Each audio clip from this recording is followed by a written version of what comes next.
Hey guys, welcome back to the channel. This is a story about what if Naruto Whirlpool dojutsu chunin exams. Before I start, please support for more amazing content, and do consider subscribing to my channel and share this video with your friends. This is written by Sheltie and link in description and support writer. Let's start the video. Chapter 1. 5-year-old Naruto Uzumaki was panting hard as he finally evaded the angry mob that was chasing him. What did I ever do to them?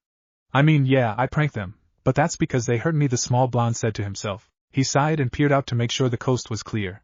It was a green light and he moved quickly to avoid being spotted and ended up in his ramshackle apartment. He opened the door to find it was broken into and ransacked once again with hateful graffiti smeared all over the walls while most of his possessions have been destroyed, once again.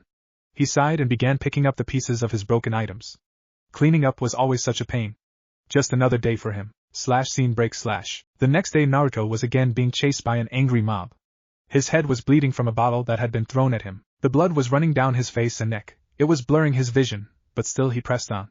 His legs were screaming in pain for him to rest, but he ignored the plea. He kept running till he collided with something and fell to the ground painfully. He looked up scared out of his mind since he knew that it would be a matter of time before he was beaten by the mob. Hey, are you alright? Naruto looked up and saw a man with short spiky red hair and crystal blue eyes that looked awfully familiar to the short blonde. The man looked down at him with concern. Before Naruto could speak the mob arrived. There you are, demon. We're going to finish what the fourth started, one of the mob shouted. Demon? This is just a young child, not a demon whatsoever, the man said confused. It's a demon all right. It's just taking a form of that child, the woman shrieked. The man looked confused, but then saw something that caught his eye. Naruto's shirt had ridden up a bit when he fell down, and he didn't push it down at all. The man crouched down and made to look at Naruto's stomach. Naruto saw the movement and flinched. It's alright, I'm not going to hurt you, the man said softly. Naruto was hesitant, but allowed the man to do what he was going to do. The man pulled Naruto's shirt up and used some chakra and it revealed the seal on Naruto's stomach. He was shocked at what he saw, but then he knew he needed to know something else. The boy just felt familiar to him. Something was drawing him to the boy. What's your name? The man asked. And then Naruto Uzumaki, Naruto said. The man's eyes widened and narrowed at the crowd that still lingered. He got up glaring at them. You dare to harm one of the last of the Uzumaki bloodline, the man growled. He's just a demon that needs to be killed. A man in the mob shouted. You've signed your death warrant, the man said and dashed forward with amazing speed. The mob was cut down and none were left alive. The man cleaned off his sword he had used, then turned back to Naruto, who was laying on the ground still in shock of what he had just seen. Come on, I am taking you out of here, the man said. Naruto didn't get a word in as he was picked up and carried away from Konoha. Scene break. Hiruzen Sarutobi had his head in his hands. The huge pile of paperwork on his desk was ignored. His head snaps up at the presence of another person. Any sign? He asked in a very tired voice. No, Lord Hokage. I am sorry, the Umbu said, shaking his head. Very well, you are excused, Hiruzen said with a sigh. The Umbu nodded and left. It has been 3 days since Naruto was last seen in the village. No one had seen him since, and this troubled the aged ruler. He had made a promise to his good friend to watch over Naruto, and had failed this. The team of Umbu that was supposed to be watching Naruto at the time took off early before the mob began. When Hiruzen finally found this out, he chewed them all out before demoting them all. He then went searching for Naruto, but only found the bloody mess. But no sign of Naruto at all. This worried the old ruler mightily. When the rest of the village caught wind that Naruto was gone, huge celebrations sprung up all over. Hiruzen was angered by this and sent out his forces to stop the celebrating. To celebrate the disappearance of a young child was sickening. Naruto, where are you?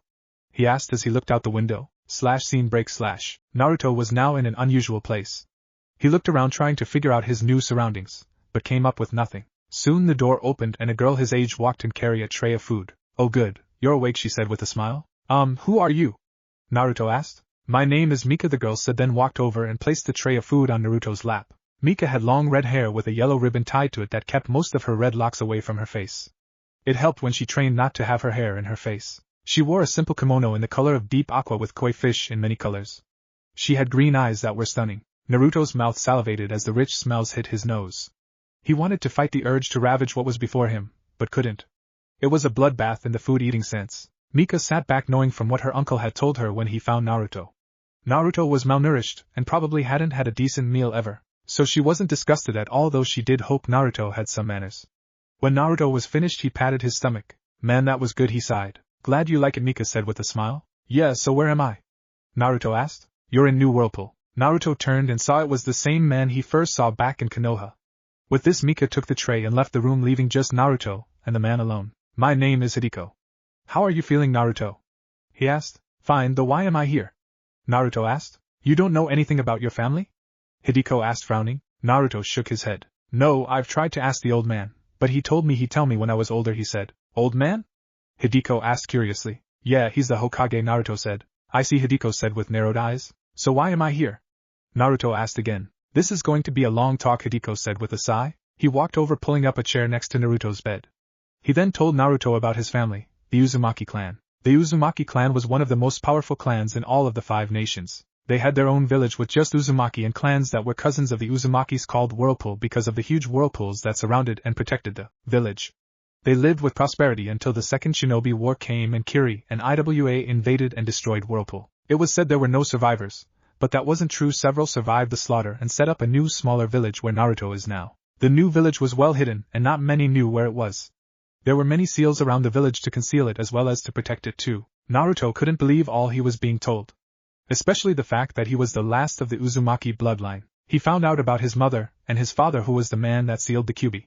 He also found he was the one that held the Kyuubi. Naruto, know that you are not the Kyuubi, you just contain it. You and it are not the same, Hideko said. Naruto just nodded. Hideko could sense Naruto was still coming to terms with all that was dropped on him, so he left to give Naruto some time to think. Scene break. Once Naruto was feeling well enough, he left his bed and given a tour by Mika. She was so happy to have this duty and did her best to show Naruto all of the new Whirlpool. Naruto found the place was very warm and welcoming. He was welcomed by all they met, and they were all happy that he was here since he was one of the last of the bloodline. He still didn't know what that meant, so he just ignored it for now. So what do you think, Naruto? Mika asked as they finished the tour. It's great, Naruto said. I'm glad, Mika said. Naruto smiled. He learned more about the village that he was ready to call home. He decided not to go back to Konoha. This was home to him, to be around his own blood, his family. He met more of his family as well as clans that were connected with his clan in some shape or form. Naruto was never happier in his life. Scene break. Years later, Naruto was now 14 and a full-fledged shinobi of the new Whirlpool village. He, along with Mika and his other teammate Ryo with Jounin-sensei Hideko. Naruto was their main fighter using ninjutsu, taijutsu and fuinjutsu, with Mika their medic Nin, but she was more than capable in a fight. Then there was Ryo. Ryo preferred kenjutsu and excelled in it to an almost master level, even though he is a genin. Hideko watched over all of them. Naruto had changed a whole lot since he started calling New Whirlpool his home. He ditched his orange jumpsuit, opting to wear more shinobi-appropriate clothing. He wore shinobi-style black pants along with a dark green long-sleeve shirt with a specially made vest to hold the numerous scrolls he carried. He had a gray trench coat that had a huge image of a whirlpool on the back. On his feet were black combat boots, but they had seals to make them silent and for durability. He also became more studious and serious. Aside that Konoha would be shocked to see, Naruto was quite intelligent, but since pretty much everyone in the Leaf Village thought of him as a demon, he hid that brain. But now in his new home where he was welcomed and cherished, really he allowed himself to remove the mask of ignorance and stupidity. Naruto was also called the last Uzumaki since the blood that runs through his veins is the purest to the Uzumaki line. Everyone in New Whirlpool had Uzumaki blood in various percentages, but Naruto's was the most pure and making rightful heir to the Uzumaki clan. Mika hadn't changed much since meeting Naruto. The two became instant friends and Mika was Naruto's best friend and confidant. They shared a sibling relationship with each other. She still wore her hair the same way, though she had cut it shorter with the yellow ribbon now used to tie a short ponytail. She told Naruto it was easier to maintain. Naruto was confused about this, but took her word for it. Mika now wears a pale green kunoichi battle dress with the Uzumaki swirls on both of her shoulders in the color of blue. She carried several poisons and antidotes, and other things a medic Nin would need to carry. She also had a tanto on her back as well. She was great in medic jutsu, but was also good in taijutsu too.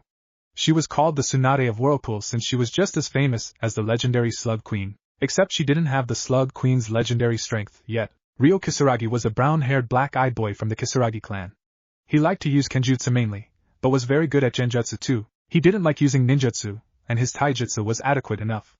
He wore a mesh top with a brown shirt over it along with black shinobi pants, along with sturdy shin and ankle guards that with the introduction of chakra could fire off kunai or shuriken thanks to seals and embedded in the shin and ankle guards. A katana is on his back while keeping his other weapons and scrolls on his person like a certain Konoha weapon mistress. His clan has a history with Naruto's and they were the bodyguards of the Uzumakis as well as their personal assassins too. All three were excellent with fuinjutsu, which is a trait all new Whirlpool shinobi have. They start when they are young and since it's in their blood it doesn't take long for the kids to know how to do explosive tags by the age of 6 and storage scrolls by 7. They are taught what they need to be a shinobi at the academy, but fuinjutsu is taught by the entire village.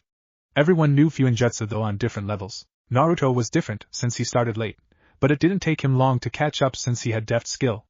Mainly because who his parents were. He was also the most creative when it came to fuinjutsu, and experimented a lot with them, creating new seals that no other Fuinjutsu master had ever thought of before. He was hailed as a prodigy. At the moment the team was on their way back from a mission when Mika sensed something. She was also the sensor in the team. "What is it, Mika?" Naruto asked. "There's several chakra signatures over there," Mika said. "Let's check it out," Hideko said. The team came over and saw a battle happening. At the moment they saw a team of genin guarding an old man while their Jounin sensei was fighting. "That man is Zabuza, a swordsman of the hidden mist," Ryo said. No one questioned him since he knew all the known kenjutsu users in the world. "Shit, they're from Konoha," Naruto muttered, taking a closer look at the headband. Hideko knew this could be trouble if they were found out. He had kidnapped Naruto from his home, really. But before he could give the order to leave, they saw the Konoha Jounin go in for the kill, but was stopped by a mist hunter Nin. "I'd like to thank you for assisting me. I have been looking for Zabuza for quite a while." "Oh, and the four in the bushes, come on out," the hunter Nin. With a few grumbles, the new Whirlpool team appeared out of their hiding place.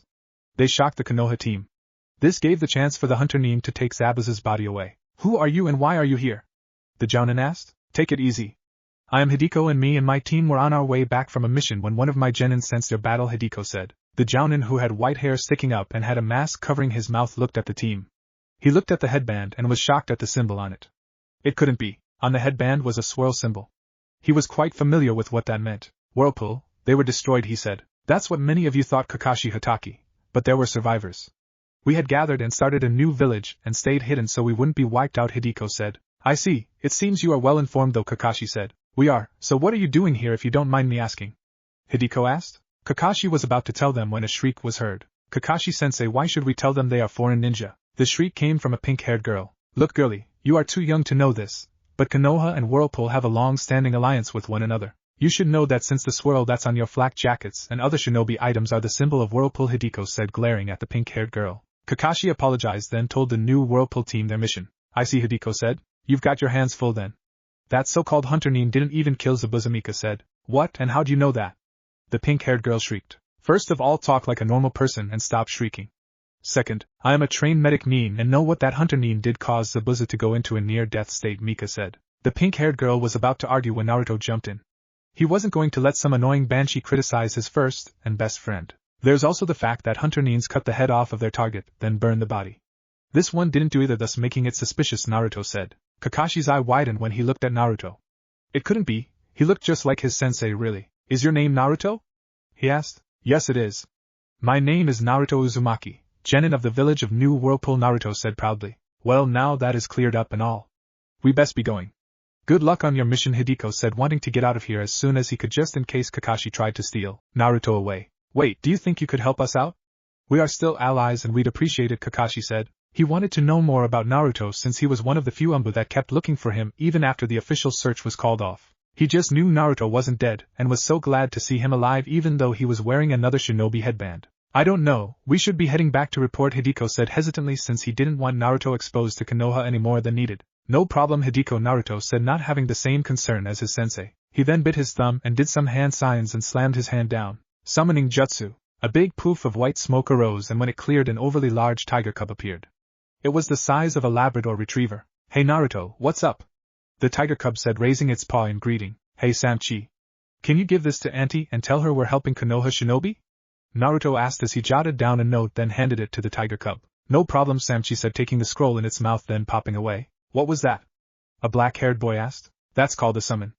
I hold several summoning contracts," Naruto said. That was true, Naruto did hold many summoning contracts, and he shared them with his two teammates. As one of the last true Uzumakis, he carried several summoning scrolls to several beasts. The Uzumakis were the ones to create, and then distribute many of the summoning contracts that were out in the world. "Give me one," the black-haired boy demanded. "No," Naruto said. The black-haired boy glared and charged at Naruto, but was stopped a few feet from Naruto when a blade of a katana was at his throat. "Our villages may be allies, but if you try and hurt Naruto, I won't hesitate to kill you," Ryo said with a murderous glare. It was a known fact in the village that Ryo's family, the Kisaragi clan, were close bodyguards of the Naruto's clan. Ryo took his responsibility very seriously. No one was going to get close to Naruto on his watch. "Hey! You can't do that to Sasuke!" the pink-haired girl shrieked. "Can I shut her up?" "I want to keep my hearing," Mika asked as she pulled out a few saban needles from her hip pouch. "No, you can't, Mika." "Ryo, stand down," Hideko ordered. "Only if he does," Ryo said. Hideko sighed and looked at Kakashi. "Back off, Sasuke," Kakashi said. Sasuke then went back to his team, glaring all the way. Ryo put his katana away, but kept his eyes on the Konoha team. He wasn't going to let them hurt his charge. Let's head to the bridge builder's home, and we can discuss things there, Kakashi suggested. With that, the two teams got to the bridge builder's home. There they were greeted by the man's daughter and his grandson. Once settled, which it was decided they'd stay sleep with their own team, they gathered in the living room for a meeting. Well, this is a surprise finding that people of Whirlpool are alive. But I am very glad, Kakashi said. What's so great about them? Sasuke asked. Many things, Uchiha. We're one of the first villages known in history.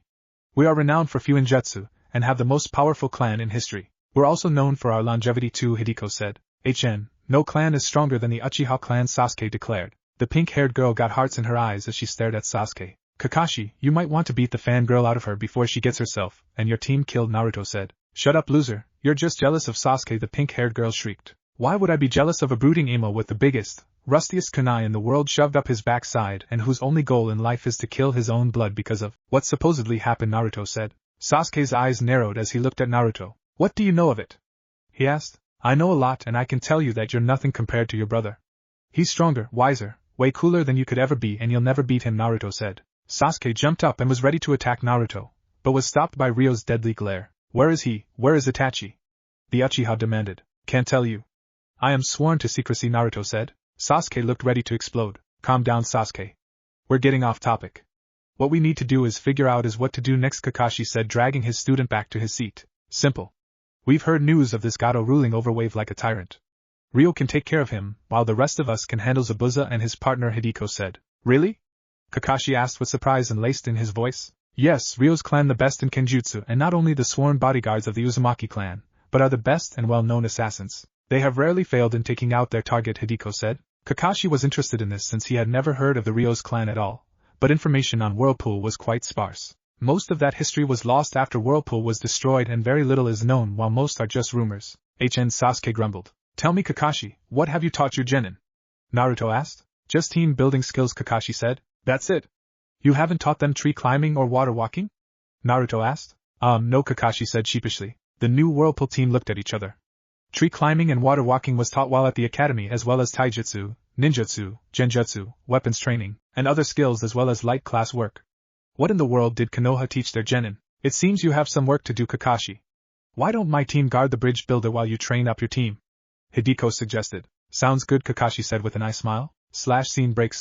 Ryo left after dark for his solo mission, and that left Naruto, Mika and Hideko to guard the bridge builder while the Konoha team trained. Sasuke was pissed at what he was learning.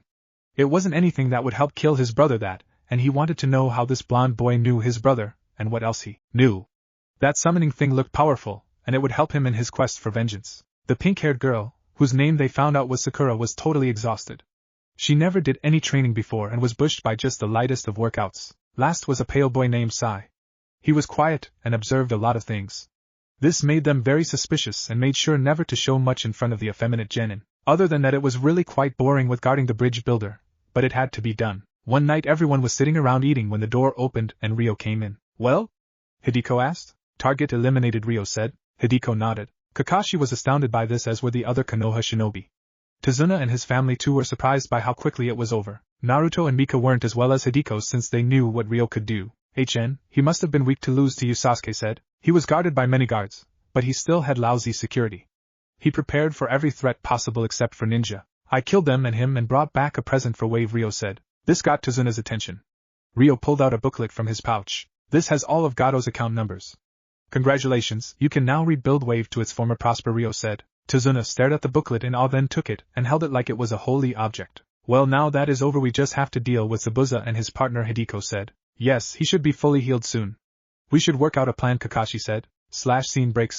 Later that night, Kakashi was out for a walk when he came upon Naruto. The blonde was sitting on the dock by the house looking out at the water. I didn't think you'd still be up, Kakashi said. Just couldn't sleep, Naruto said. Kakashi nodded and got closer and sitting down by Naruto. Where have you been? The Hokage has been very worried about you. Kakashi asked. I've been home, where I belong, Naruto said, still staring out over the water. Konoha is your home, Kakashi said. Yeah, right, a home where people spat on me, beat me, trashed my apartment, and nearly killed so many times. That's a home, Naruto spat. Kakashi flinched. You did have some who cared about you, he said quietly. Not enough, Naruto sighed. Kakashi bowed his head. I was one of them, he said quietly. I know you were, and I thank you all the times you helped me, Naruto said. Kakashi's head snapped up. How'd you know? He asked. Not very hard. You haven't changed your hairstyle, and I remember you reading those books whenever you watched over me at the hospital, Naruto said as he pointed to the pouch, where he kept said book. I see, Kakashi said. Don't worry, I won't tell anyone, Naruto said, knowing an Umbu's real name are to be kept secret. Kakashi nodded. Here, you can give this to the old man when you get back, Naruto said, handing Kakashi a scroll. Kakashi took it and slipped it into his pouch. Well, I'm going to get some sleep, night, Naruto said. Night, Naruto, Kakashi said. Once the blonde left, Hideko appeared from the shadows. Were you afraid I might steal Naruto away? Kakashi asked, not even looking around. No, but it never hurts to be safe, Hideko said. I'm guessing you're the one that kidnapped Naruto, Kakashi said. I wouldn't say kidnapped since it wasn't really. I was just returning him back home, Hideko said. I see, Kakashi said. Look, Kakashi, I know all about Naruto being Minato Namake's son and everything else about him. Naruto knows too, Hideko said. Kakashi tried to not act surprised, but it was hard to. You may not like what's happening, but what is done is done. Naruto is a shinobi of New Whirlpool, where he'll stay unless he wants to go back to Konoha, and that will be his decision, and his decision only. I will not interfere in that, Hideko said. Kakashi nodded. Konoha has really screwed up, huh? The one-eyed Jounin said. Yes, but they can hopefully learn from this. They have lost the best shinobi ever. Naruto was not only the best in his class and Rookie of the Year, but his skills already rivaled that of a Jounin, Hideko said. Kakashi was amazed of how go Naruto was, though his father was quite the shinobi as well. After this mission we'll head back to New Whirlpool, Hideko said. Kakashi sighed and nodded. Scene break. The confrontation on the bridge was lackluster, to put it simply. Naruto had placed seals all around the bridge the day before, and as soon as Zabuza and his partner came they were trapped. First their chakra was zapped, making them weak, then they were incapacitated by Mika with her own Saban needles before they could even fight back at all. The Konoha team was shocked and amazed by what they saw. Sasuke was pissed that he didn't do anything at all. He still wanted to know how Naruto knew his brother, and where his brother could be, since he knew that Naruto had a good idea where Itachi was. After that the bridge was finished, and it was time to part ways. Hideko decided to take back Zabuza and Haku, who was the name of Zabuza's partner, back to New Whirlpool. Kakashi had no qualms with that, and the two teams parted ways. Scene break. Naruto grinned as he entered New Whirlpool. He was finally home. Come, Naruto, we have to see the Uzukage, Hideko said. Right, Naruto said with a nod. They got to the Uzukage's office and entered. Mission accomplished, Hideko said. In front of the New Whirlpool team was the Uzukage, Selene Uzumaki, Naruto's aunt. She had long red hair, which was a trait most Uzumaki had, though Naruto was the exception. She had pale green eyes and a kind smile. She had survived the destruction of Whirlpool and helped found and create the new village. She didn't take up office till Naruto came to the village, since she didn't want to office in the first place. But with one of her last relatives here she felt compelled to. That's good, and what of the incident in Wave? Selene asked. It's done. Ryo successfully eliminated the tyrant known as Gato, and then we along with the Konoha team there took down Zabuza and his partner. They are now in TI awaiting interrogation, Hideko said. Very good, your pay for your mission is already in your accounts, and I will chat with the Hokage about wages you'll receive for help in Wave. You're dismissed except you, Naruto, Selene said. Mika, Ryo and Hideko bowed then left, and once the door was shut all formalities disappeared. Selene got up from her desk and hugged Naruto. I was so scared when you sent Samchi back with that note about helping Konoha with their mission, she said. Naruto hugged his aunt back. I am fine, auntie, see? Nothing to worry about, Naruto said. I know, but it's my job to worry, Serena said. I know, so what do you want to know? Naruto asked. What do you think of the genin team you met? Selene asked. Naruto thought a bit then nodded. The team was bad. The team consists of Sasuke Uchiha, Sakura Haruno and Sai. Their Jounin sensei is Kakashi Hatake. The Uchiha is arrogant, and is on a I must kill my brother to avenge my clan kick. He also a brooding emo that craves power and will be a threat in the near future. Itachi isn't going to be happy how his brother has turned out. Haruno is a total fangirl, and it was only pure luck that she wasn't killed in their first mission out of the village. As for Sai, well, I don't trust him. There was something about him that felt off about him, though I can't put my finger on it. I just know that I wouldn't have my back towards him, Naruto said. I see, Selene said. Why do you want to know, auntie? Naruto asked. Well, I got this message from the Hokage, Selene said, picking up a scroll off her desk. He must have used a summon to give him that letter, Naruto said. What letter? Selene asked. Oh, Kakashi was one of the Umbu who used to watch over me when I was in Konoha. In Wave I gave him a letter he would give to the old man, Naruto said. Selene nodded. That explained the letter she got from the Hokage and how he wanted to continue their alliance with each other. She wasn't sure she wanted to, since that would mean revealing the village to the world again. Something they did their best not to do for so long. There was also another thing in the letter that she was mulling over. Something that would change her nephew's life quite a bit. Naruto, in the letter the Hokage invited us to participate in the upcoming chunin exam, Selene said. Naruto cocked his head to the side in confusion. A trait that made girls squeal and then glomp him. Selene thankfully was used to this, and didn't have that urge at all. The chunin exams is where genin can get promoted. Though that isn't the only way. There are also field promotions, as well as if the Kage thinks a genin meets the criteria to be a chunin. But the other thing the chunin exams do is gather all villages to one location really. Each village hosts the chunin exams and they trade off each year. This year it is held in Konoha, Celine said. Naruto realized what his aunt was getting at. So if I accept then that means I'd be going back to Konoha, he said. Yes, Celine said with a nod. Can I think this over?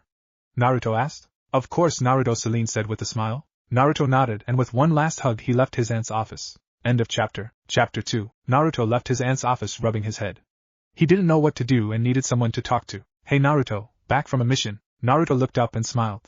In front of him was Itachi Uchiha, the supposed murderer of his entire clan, except his brother Sasuke. Itachi, after fleeing from Konoha and being on the run for a while, stumbled upon New Whirlpool. After a lengthy prison stay and several interrogations later, he was deemed to be safe and was offered a position in the New Whirlpool shinobi ranks. Itachi jumped at this and became a jounin for New Whirlpool. Itachi had a clean slate and relished his new life in New Whirlpool. He was now a part of the elite force of Whirlpool, Gale. The Whirlpool equivalent of the Umbu. It was found that Itachi was ordered to murder his entire clan because most of the clan was planning a coup d'état. Itachi only asked to spare his brother, which was granted, but he was now labeled a missing nin with a bounty. That is till he became a shinobi of New Whirlpool, able to restart the Uchiha clan there with a clean slate, and Itachi did just that during his probation period. He met a nice girl named Tifa and got married, and they already had 2 kids. At the moment no one knew if the kids held the Sharingan, but they didn't care and let the kids be kids for now. Yeah, have some time, I can tell you all about it. Naruto asked. Sure, I just got off duty, Itachi said with a nod. The two made their way to food stand that Naruto frequented. He and Itachi sat down and ordered, then Naruto told Itachi about his mission and then the side adventure in Wave. Itachi listened to all of this and frowned when he heard Naruto's detailed description of his little brother. Naruto and Itachi had a brother kind of bond with one another. When Itachi finished with his tea he sat back. Naruto had ordered a simple spicy noodle platter for himself, and was halfway through it. I see, so Sasuke isn't doing what I hoped, Itachi said sadly. Nope, and from what I could hear from Kakashi it's bad. The council has been catering to practically every whim of Sasuke's, Naruto said. Itachi's frown deepened. I don't know what's going to happen if and when he sees you. He's going to go ballistic, Naruto said. Itachi nodded. Anyway, Auntie got a letter from the Hokage and he's inviting us to the chunin exams, Naruto said. Those exams are very dangerous, Naruto. Not to be taken lightly, Itachi said seriously. I know, but Auntie's worried what will happen if I go back to Konoha, Naruto said. Itachi nodded. He knew what Naruto had suffered from. He used to guard Naruto too when he was an Umbu for Konoha. Do you know if you're going to go?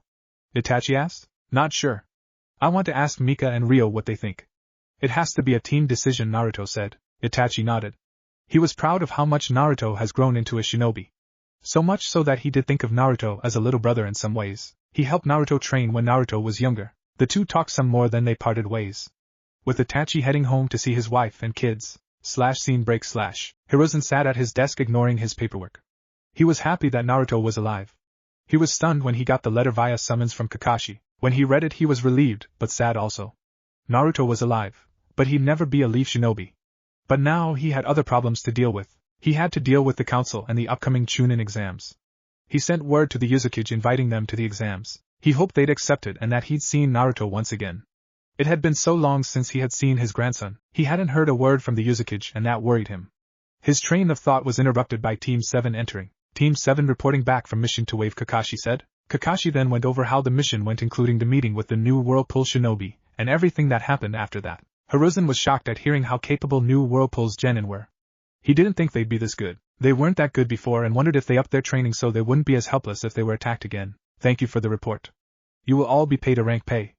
You're dismissed except for Kakashi, Hiruzen said. Sasuke, Sakura and Sai left. So Kakashi, tell me, what is Naruto like? Hiruzen asked, leaning forward in his chair with great interest. Kakashi thought about this for a bit then nodded. Though I didn't really see him in battle or anything, I can tell he's very skilled. His skill Fuinjutsu is amazing as well as his taijutsu and ninjutsu. Though like I said I didn't get a good read on his skills during the time I had with him. I can say that he and his teammates are very good and well trained, the one-eyed Jounin said. Hiruzen nodded as he puffed on his pipe. Anything else?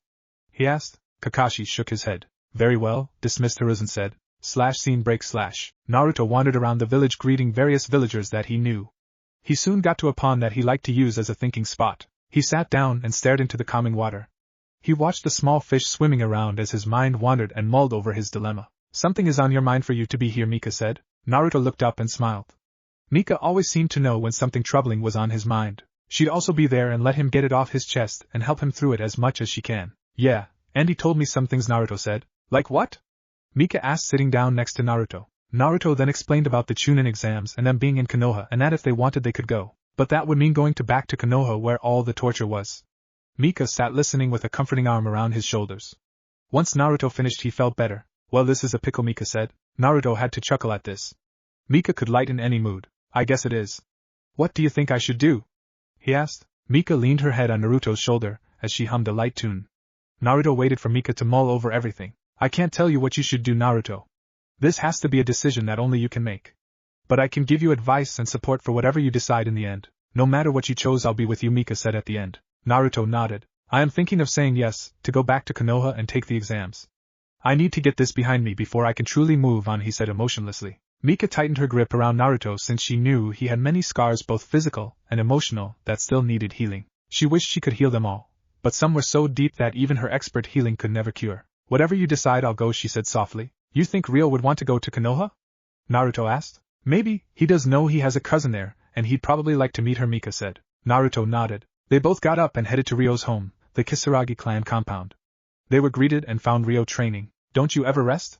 Mika asked with her hands on her hips. Only when I sleep, and even then I go over what I have done and make notes of the mistakes I've made and make sure I don't do them again, Ryo said as he sheathed his katana. Mika sighed and shook her head. Ryo was a serious person even at their age. Though he had lightened up some after being with Naruto, and Mika, he was still a stick in the mud sometimes. So what brings you all here? Ryo asked. Naruto explained the situation and Ryo gripped the handle of his katana tightly.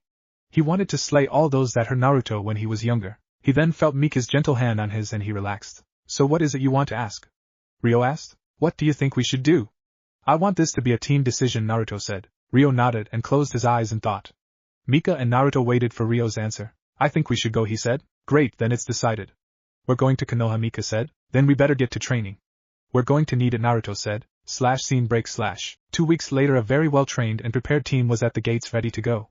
They had all steeled themselves to what was going to come. During their training they also went to the library to read up on Konoha so they would be prepared for anything. Naruto had some knowledge due to his time there, but it had been so long that he needed a refresher. Plus, he was never really educated, so he needed to learn this as much as Mika and Ryo. You three ready?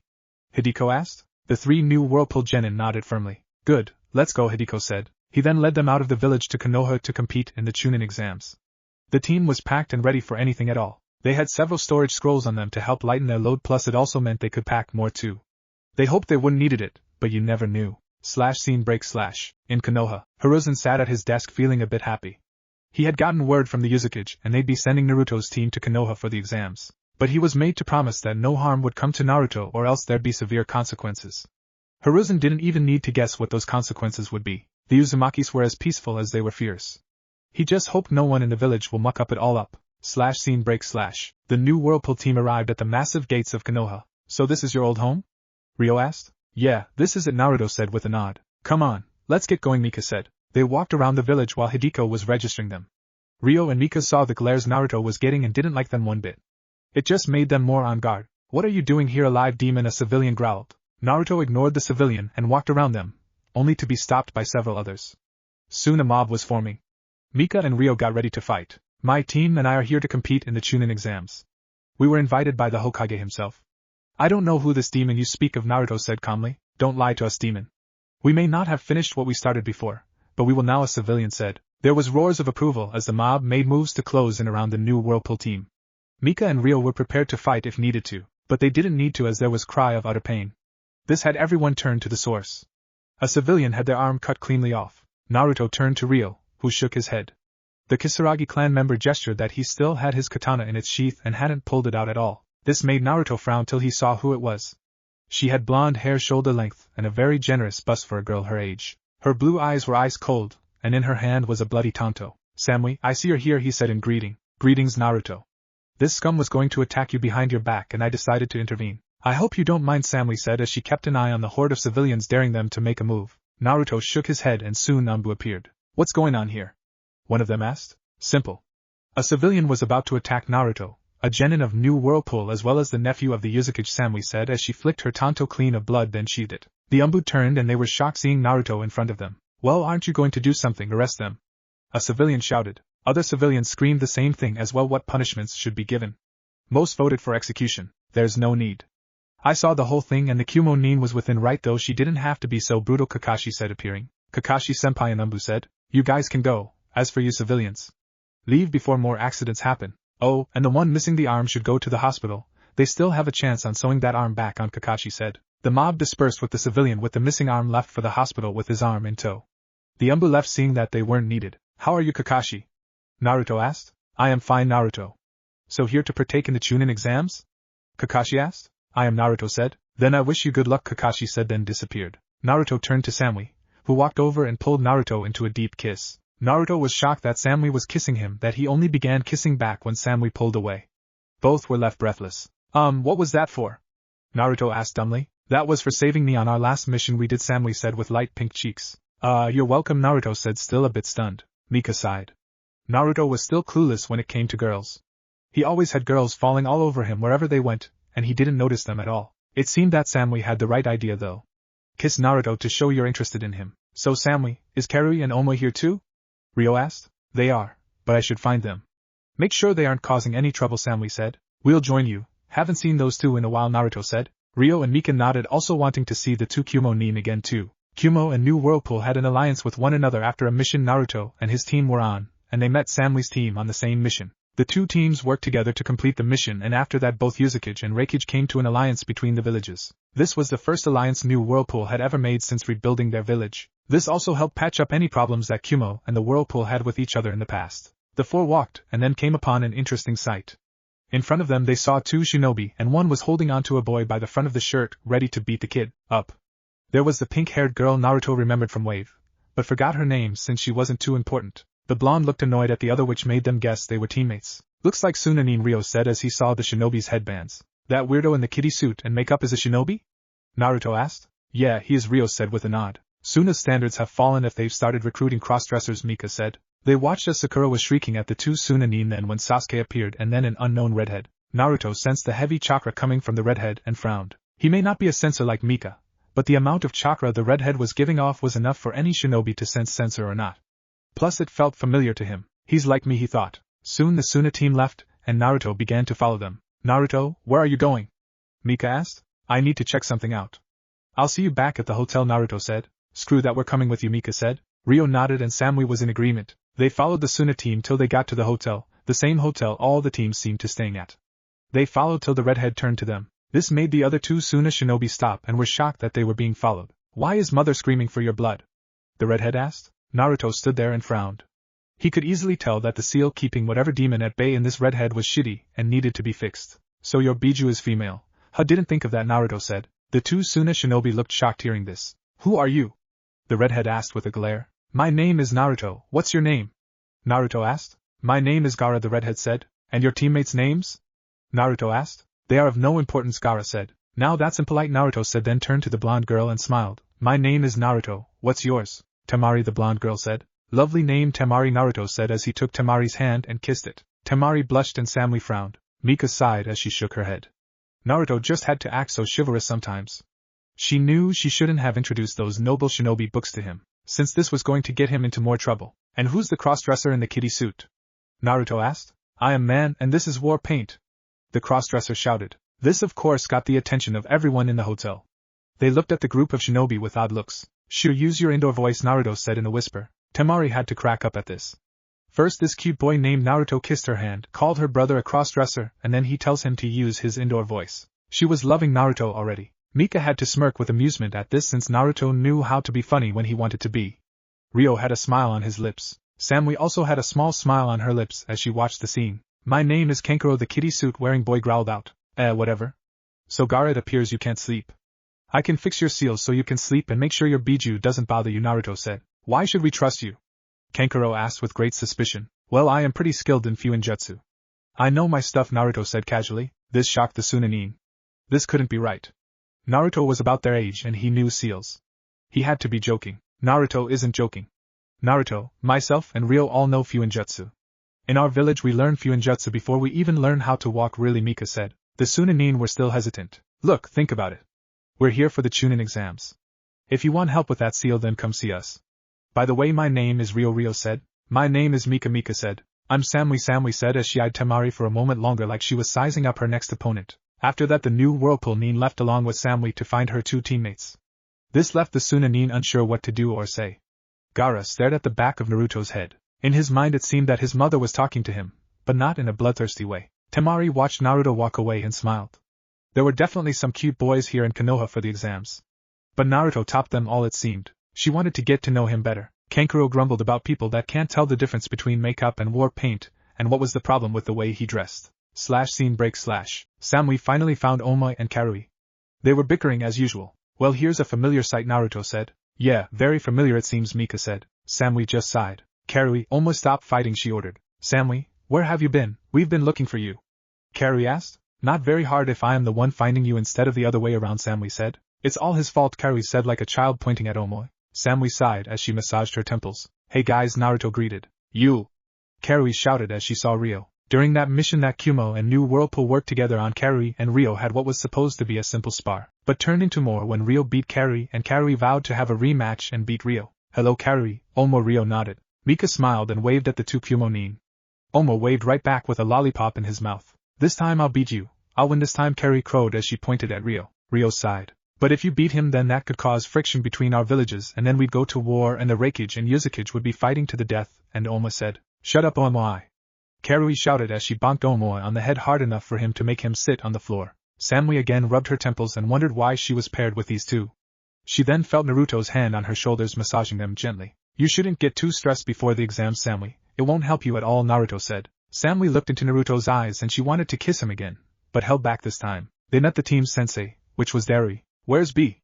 Naruto asked. He's on a mission for a while, but should be here for the finals or so I am told, Darui said. Oh, well, I am Naruto, and this is Mika and that's Ryo, Naruto said. It's nice to meet you, Naruto. I've heard a lot about you from this team as well as B2, Darui said. They all chatted for a while then turned in for the night. Scene break. That night Naruto walked to the roof of the hotel. He found Gaara sitting there overlooking the area. Have you given any more thought to what I asked? Naruto asked, knowing Gaara could sense him. I have, Uzumaki, Gaara said without looking back. And your decision is? Naruto asked. Fix my seal, Gaara said, turning to Naruto for the first time. Right, I just need to get. Naruto turned to find Ryo and Mika standing behind him. He sighed and should have known that those two wouldn't let him stray too far away while in this village, so he led Gaara back to his room with Mika and Ryo in tow. Once in the room they prepared everything. It was quite simple. First they placed chakra-suppressing seals on the walls so the village and the rest of the hotel can't feel the fluxes in chakra while they work. After that was done the three looked at Gaara's seal. What a shoddy job, it's like they wanted him to be insane, Mika said, shaking her head. Yes, and there's this here. It appears a spirit of some kind is attached. That can be removed though, Ryo said. Yeah, plus we can figure out a way to make sure Gaara can still use his sand like he could before, Naruto said. Well, what are we waiting for? Let's get to work, Mika said. The three put their heads together and began working on the new seal. With 3 Fuinjutsu users they were able to come up with something. They had Gaara lie in the middle of the floor in the middle of a ritual circle they made with his shirt off. They began to work. Now Mika, when we remove the seal on Gaara, Shikaku will try to escape. Make sure you got that temporary containment seal ready, Ryo said. I got it, Mika said with a nod. The seal was removed and Mika contained Shikaku before the Biju could even try and run or wreak havoc. Thankfully the containment seal was also soundproof so they could work in peace. Naruto and Ryo worked quickly and diligently enjoying the new seal and removed the crazy monk spirit as well. Once done they turned to Mika for her part. She then helped reseal Shikaku into Gaara. Gaara's body shuddered then stopped.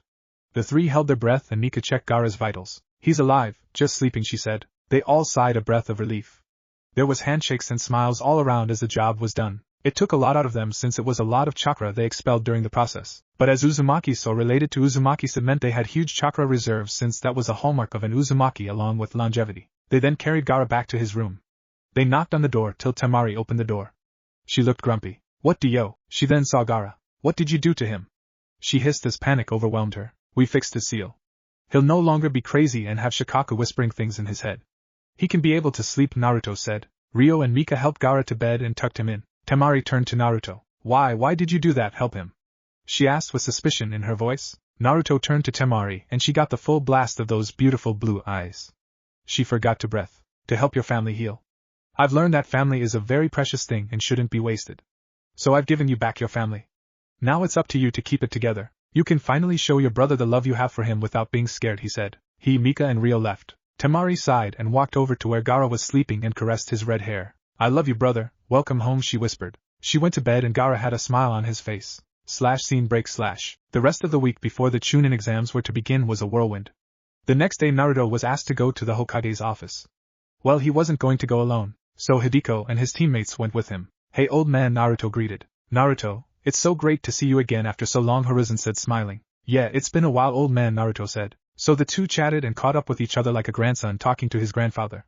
They parted happily. Hiruzen was glad Naruto had such a good life, though sad that it wasn't Konoha that was providing it. He knew this village would be kicking themselves for pushing away the most talented shinobi ever if everything Naruto has told was true, which he had no trouble believing. What also happened was Gaara, after waking up, told Naruto about the invasion that Suna and a new village called Sound was preparing. Kankuro didn't want to tell, but Temari agreed with Gaara that they owed Naruto. Gaara also needed some help. He was lost in his new world he was in. He wasn't used to Temari hugging him and being affectionate towards him in a sisterly way. So what is it you want to talk about? Naruto asked. Gaara and him were up on the rooftop. Temari and her hugs, Gaara said. What, is something wrong with them? Naruto asked, now sitting beside Gaara. No, they just feel funny. I feel funny when she hugs me. She squishes me and I like it. Her warmth, I can feel her warmth all over me even after she breaks the hug, Gaara said, frowning since this was all perplexing to him. And your problem is? Naruto asked. I don't know what to do. What this feeling is I'm feeling, Gaara said, frowning. You're feeling love, Gaara. The love your sister is showing you is a unique kind of love. A sibling love. It's the same thing I have with Mika. All you need to do is enjoy it, and even hug back if you want. She'll understand if you don't, Naruto said. Gaara nodded, though he was still confused. He had to figure out how to use his sand again, and it wasn't that hard. The new seal made sure he could call upon his sand like second nature like he had before. After getting the info about the invasion, Naruto told Hiruzen, and the old Hokage began to plan.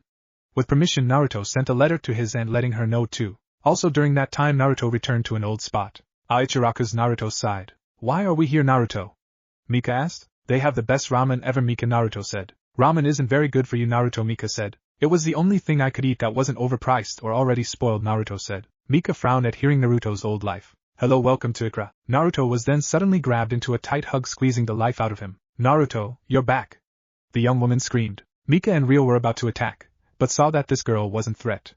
Well, if getting hugged to death was considered a threat. Can't breathe, Naruto wheezed out as he was tapping the girl's arm, hoping to get her to let go. She finally did, and Naruto's blue face slowly turned back to its normal shade. I'm so happy to see you back, Naruto, the girl said happily. You too, but you cannot squeeze me to death next time, Naruto said. The girl blushed with embarrassment. Excuse me, miss, but how do you know Naruto? Ryo asked. Oh, my name is Ayam. My father and I run this ramen stand. Naruto was our best customer. He also still holds the record of most ramen eaten, the girl named Ayam said. She then revealed a plaque to show off the accomplishment. There was a picture of a very young Naruto with the Hokage, a man Mika and Ryo assumed was the chef, and a young Ayam. They were all smiling happily in the photo. I gotta tell Dad, he'll be so happy to see you again, Ayam said as she went into the back. Naruto, you're not going to eat as much ramen as you did when you won that award, Mika said sternly. But Mika, Naruto whined. No, Naruto, it took me a long time to break you out of that ramen addiction and get you on a healthy diet, and I'm not going to let that go to waste, Mika said firmly. Naruto pouted. There was a joyous reunion when Tsuchi, the owner of the ramen stand, saw Naruto. Naruto regaled them in his life in New Whirlpool as he ate a bowl of ramen. Mika limited him to 3 bowls. She and Ryo each had 1. As they talked, Ryo began to think. He along with his clan were mostly shinobi, but he had an older brother who worked in the business district. Basically his brother owned a small part of it. Ryo knew his brother was looking for new tenants. Excuse me, Tsuchi, have you ever thought of closing up shop here and moving? Ryo asked. Why do you ask? Tsuchi asked. Because I think New Whirlpool would be a nice fit. The village has no ramen stand at all, and you'd make some good money there, Ryo said. Let me think about that, kid, Tsuchi said, rubbing his chin. Ryo nodded, then continued to eat. After finishing the ramen and promising to come back, they left. The rest of the time before the exams, the New Whirlpool team hung out with Sami's team as well as Gaara's team. End of chapter. Chapter 3. Naruto and his team along with Sami's team and Gaara's team all looked at the site of the start of the chunin exams. It was the Konoha Ninja Academy building. They entered and walked up the stairs. They saw the genjutsu, but said nothing and kept going up the stairs, ignoring the gathering crowd of genin trying to enter the fake entrance to the chunin exams. They reached the real entrance and entered. They saw a sea of heads turn and a combined amount of ki aimed right at them. They all shrugged it off and went to find a place to sit. Kankuro took a chair, as did Omoi and Karui. Sami stood with her arms folded. Temari was sitting/leaning against Kankuro's desk. Gaara stood there emotionless as ever. Ryo took to leaning against the wall so he could look at the entire room. Mika sat down and Naruto sat on Mika's desk. Big turnout, Mika commented as she surveyed the crowd. Yes, this is going to be very interesting, Ryo said as he scanned the room looking at what genin could be a challenge. Whatever, I'm going to kick your ass, Karui said, directing this mainly at Ryo. Everyone sighed since they were used to hearing this proclamation from Karui several times. Gaara's team along with NW, New Whirlpool, team and Sami's team had hung out together since before the chunin exams began. It was a good way to meet and understand other shinobi from other villages. Of course, without giving away their own village's secrets. Soon their attention turned to the commotion at the door. They watched what looked to be fresh genin all together. They then noticed the headbands and saw they were all Konoha shinobi. They could tell these genin were rookies since they didn't have the hardened look all of the seasoned genin that were in the room had. They're not serious about having all those rookies in the exams, are they? Tamari asked with a bit of disbelief laced in her voice. Heh, they all look weak, Kankuro said in a cocky fashion. And the cross-dresser in the kitty suit is considered a strong look? Mika asked with a raised eyebrow. Kankuro growled at this while everyone chuckled, though Gaara gave a small smile. He was still getting used to having emotions that weren't violent, angry, or sadistic of any sort. All those genin are from clans in Konoha. They want to show off their strongest since they are hosting this year, Ryo said as he looked at the group of Konoha shinobi. I suppose, but what could they know just months out of the academy? Naruto asked. Like we didn't know as much as them when we started out? Mika asked. But we did know more. We learned a heck of a lot more than them. Plus, according to what Kakashi told me, the D-rank missions they go on as shinobi we do while in the academy, Naruto said. Mika just nodded. It was true. The new Whirlpool Academy standards were harder and more grueling compared to Konoha's. Konoha's was quite lax. The academy and NW taught their students tree climbing and water walking, taijutsu, genjutsu, ninjutsu and other shinobi skills. There was very little what could be called class work involved. Though they did study history and battle tactics, they knew that if they didn't learn about the past then they were doomed to repeat it, and learning battle tactics would save your life out in the field. That's what the teachers drilled into the students. But they didn't put as much emphasis on history in class lessons like Konoha did. Most of it was training of some kind to produce strong shinobi and kunoichi. There are 2 fangirls in the bunch, Samui said, eyeing a pink-haired girl and long-haired blonde shouting at one another. Those things crap, they should be purged, Carrie said. That I agree on. They are nothing but waste. Thankfully new Whirlpool has made sure none have sprouted up, Ryo said. The rest agreed that fangirls were just a waste and gave hard-working kunoichi a bad name. The 9 watched as a glasses-wearing genin was showing cards. Ryo used the Kage Bushin and hinged it to be a mouse to sneak in and listen. Now how did Ryo learn Kage Bushin? Well, all new Whirlpool shinobi know Kage Bushin. Since everyone in the village had such huge chakra reserves, that means creating a normal Bushin is out of the question. That's why they knew Kage Bushin, plus it helped when doing projects and menial stuff. Celine Uzumaki never had to waste time doing paperwork with a Kage Bushin doing it for her. After a while Ryo blinked and nodded. It appears that boy named Kabuto has shinobi cards that displays info about the other shinobi here. But the problem is he seems to have info that not a normal genin could ever get their hands on, Ryo said. So there's something we should be worried about, Naruto said. Yes, he's not all what he appears, Ryo said. Don't all shinobi have that kind of description? Mika asked. Soon the first part of the exam began. A big man walked in with chunins and jounins. The man explained the rules of the test to them all. Basically it is a test with 10 questions. You all have 10 points. You lose points if you miss a question or give an incorrect answer. If you're caught cheating, you and your team are booted out. And if one of your teammates loses all their points, your whole team is booted out. In the end your team is bond together, succeed together, fail together. Naruto from his seat eyed Mika and Ryo. They nodded. They knew what the test was really about. As the test went on, the man whose name was Ibiki watched everyone. His eyes were on one team. The one from New Whirlpool. He watched as they made short brief hand signs to one another. He was impressed they developed such a sophisticated system to communicate with each other. The gestures they used to communicate with each other were subtle and not out of the ordinary at all. So unless you're a trained shinobi you wouldn't even notice it at all. But even if you did notice it, you'd never know what they are saying since you didn't know the code within the signals. This team shows much promise, Ibiki thought. After 45 minutes time was up. Ibiki then cranked up the heat with the 10th and final question as well as changing the rules. They could choose not to answer and leave the room and try again next year. But if they decided to try and fail in giving the correct answer, then they were banned from the chunin exams forever. Shock rippled throughout the room, but Ibiki saw the NW team was unfazed by this. What, you can't do that? A boy with a puppy on his head shouted. I think I just did, Ibiki said with a sadistic smirk. But there are others here who've taken the exams before, Sakura argued. Well, I am in charge of the exams this year. My tests, my rules, Ibiki said with a hard edge in his voice. There were some teams that cracked and left since they didn't want to fail at the 10th question. Ibiki though saw that the team from New Whirlpool didn't even bat an eyelash at all as he applied the pressure. He decided to make an example with the blonde one. You maggot, aren't you scared that you'll never be a chunin if you fail at answering the final question? Ibiki asked Naruto. Naruto looked up. No sir, since I know that my aunt would never agree to those terms. And even if she did, then there's always a field promotion, Naruto said. Ibiki knew he couldn't break Naruto. He then looked around and saw a good number had cleared out. But not as many as he'd hoped for. Soon he decided to end the ruse. He passed them. All the genin left were shocked except Naruto's team. Ibiki then explained about the true meaning of the test. It was to see how your information gathering skills were and then to see if you could handle the pressure of a mission, especially a mission in enemy territory. With the 10th and final question was all about choice. To stay and move on or wimp out. He told them that there's be a time where they'd be asked to do a mission that would extremely dangerous, and you'd have the decision to take it or not. The ones that stayed decided to take on the mission. The tension was broken when a window broke open and a black ball flew in. Soon a banner appeared. The sexy and single Anko Mitarashi, second proctor. Anko, if that was the woman's real name, was dressed in a beige trench coat left open, a mesh shirt, orange skirt and boots. In her mouth was a dango stick. She really didn't leave much to the imagination. Many of the guys in the room had severe nosebleeds while the girls looked at Anko with disgust or envy for the size of Anko's chest and toned body. Alright brats, no time to celebrate. I'm here and that means the true hell begins, she proclaimed. You're early again, Anko, Ibiki said after he slipped from behind the banner that had covered him. Anko's sweat dropped, then saw the number of genin in the room. What the hell, Ibiki, you left this many.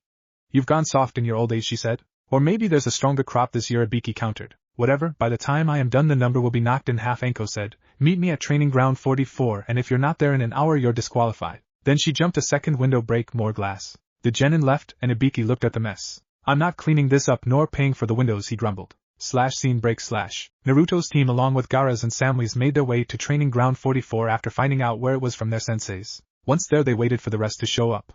When all the teams showed up, Anko began her presentation. Alright maggots, behind me is training ground 44, or what we Konoha nin call the Forest of Death, Anko said. The added effect of wild animals screaming and roaring added to it in dramatic fashion. This what you need to do.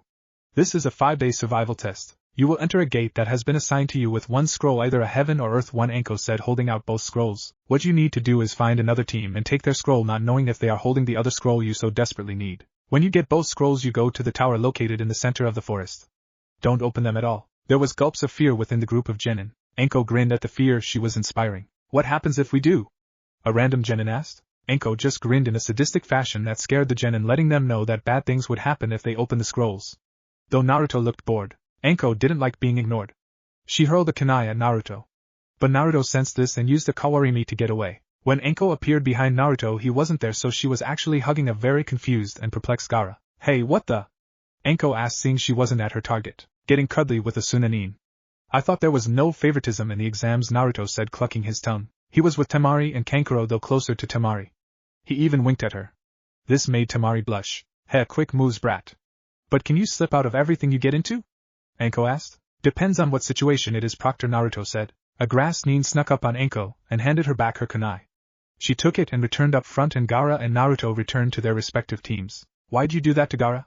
Mika asked Naruto after he returned to her and Rio. Well, I didn't want to get cut, and I thought Gaara should get some experience in different kinds of hugs.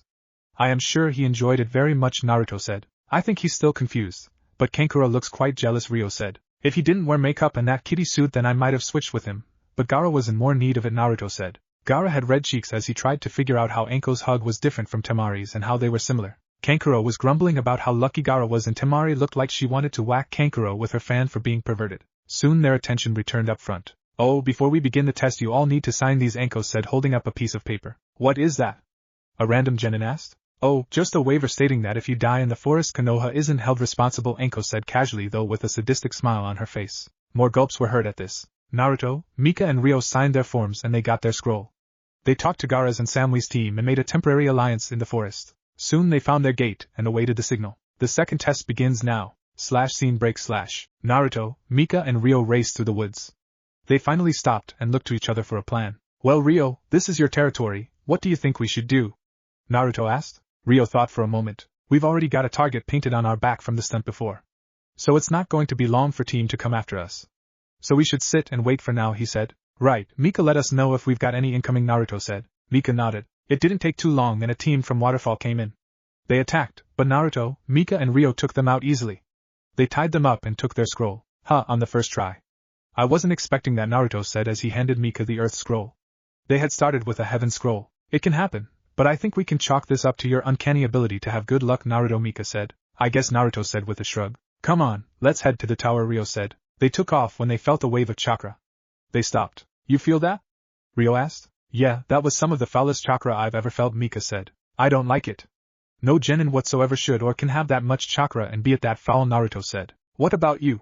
Mika asked. I and 8 others are the abnormalities, Naruto said. Let's check it out, but we should be careful, Rio said. They all agreed. Scene break / It took a while to find the source since it soon turned dark and then they had to fight a few other teams as well.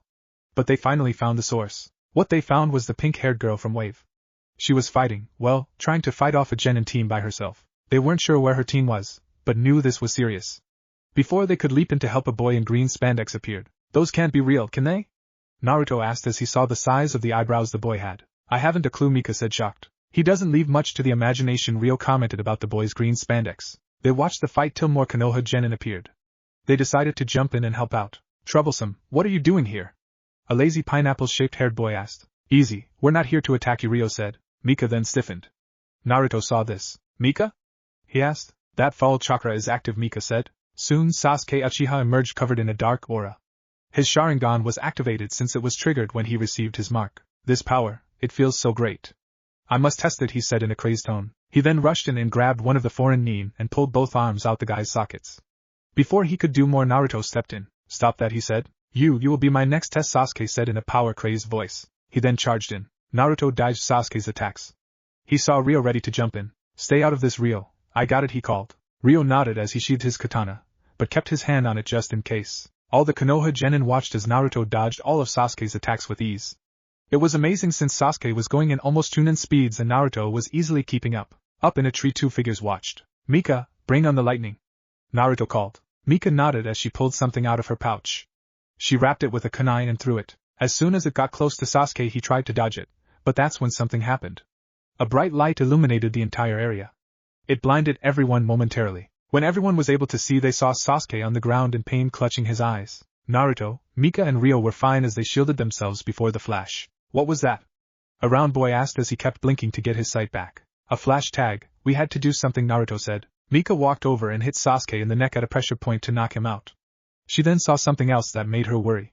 It was a mark on the base of Sasuke's neck. That was where the foul chakra was coming from.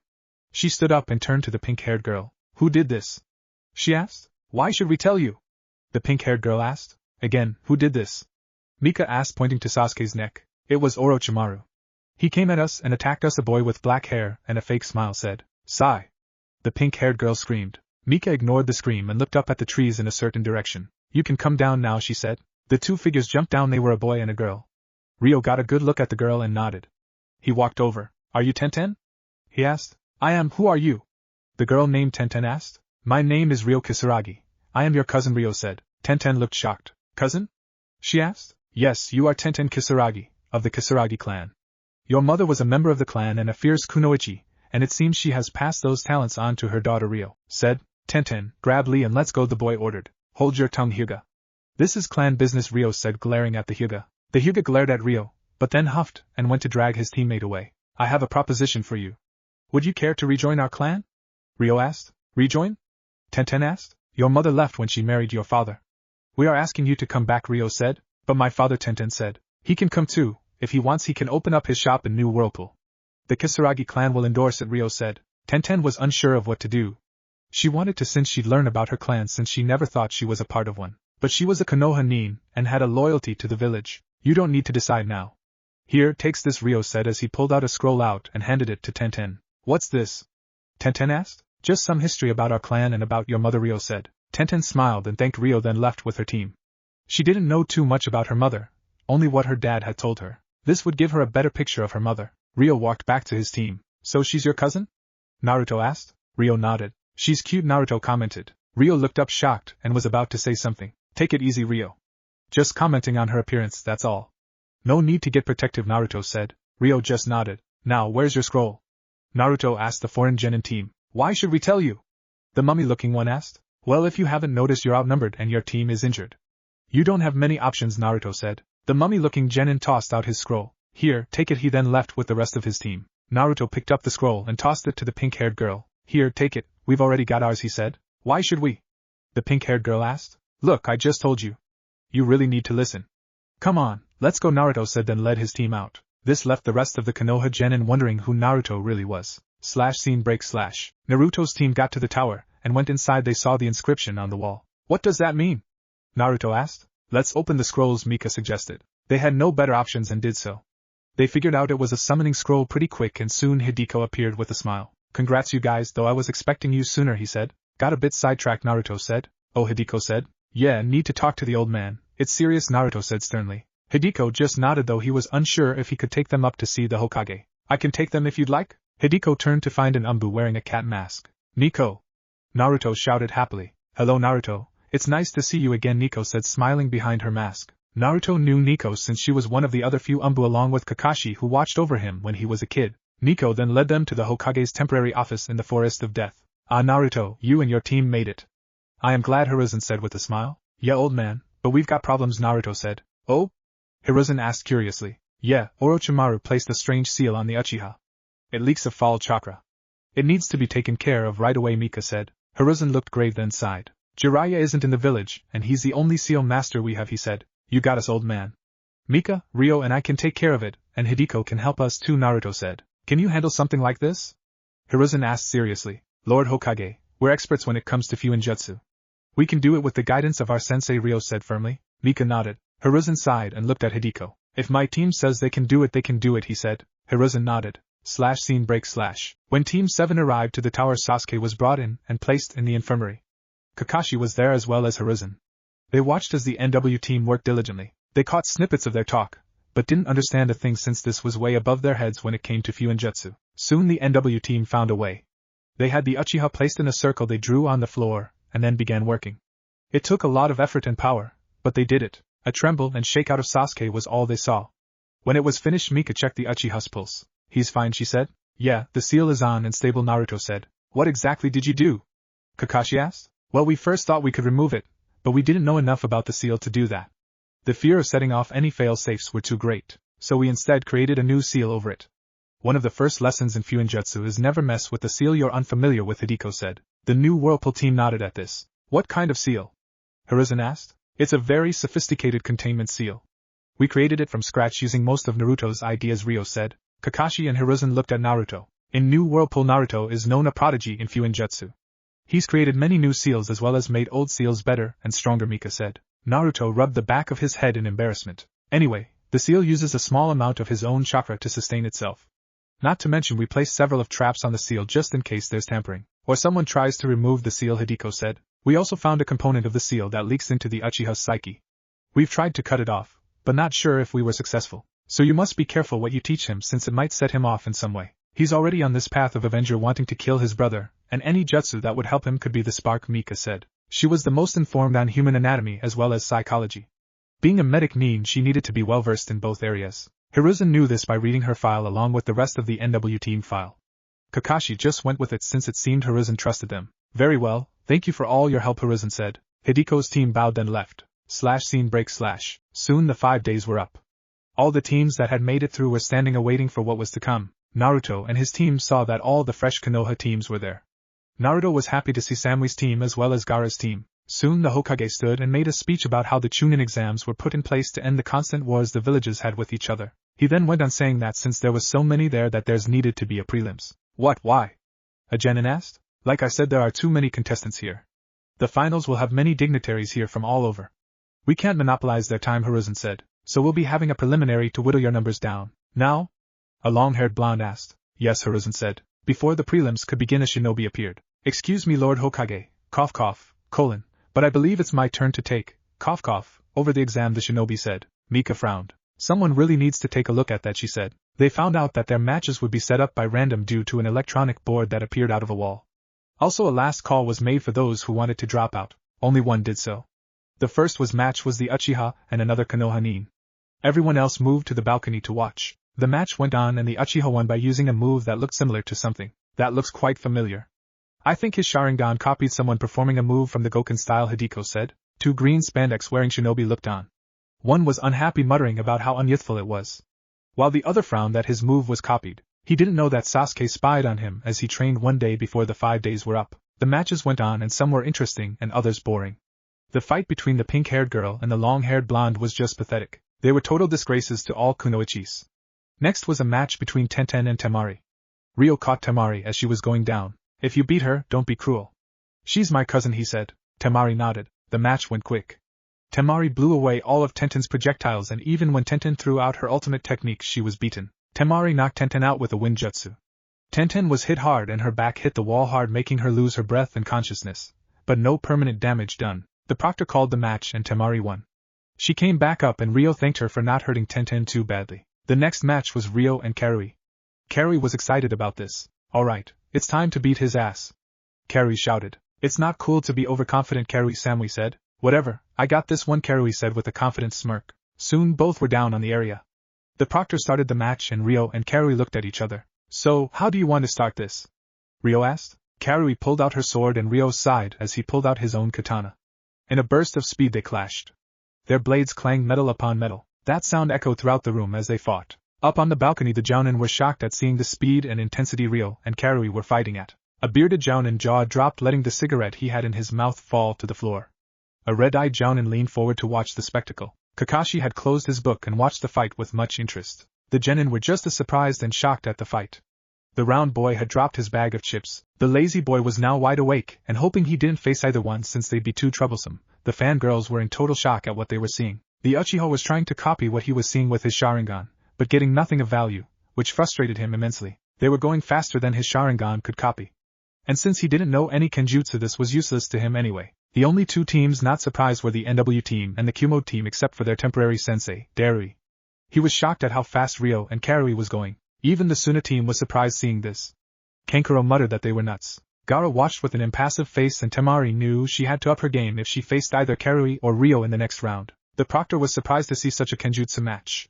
It warmed his heart to see that these two genin were so skilled in swordplay. Soon the Kenjutsu match ended and Karui and Ryo jumped away breathing hard slightly. You've gotten better, Ryo commented. You bet I did. I trained long and hard so I can beat you, Karui said. She then performed so hand signs and fired of a lightning jutsu. Ryo stuck his sword out catching the lightning jutsu and the jutsu went to his sword through him and shot out of his two fingers out on the other side harmlessly. Everyone on the balcony was shocked seeing such a display. What? How could he do that? The pink-haired girl asked loudly. Simple. Ryo used his sword like a lightning rod. He pulled the jutsu in and as it passed through his body he controlled himself, and the jutsu so it would flow out of his fingers and out of him without harm, Mika said. But how?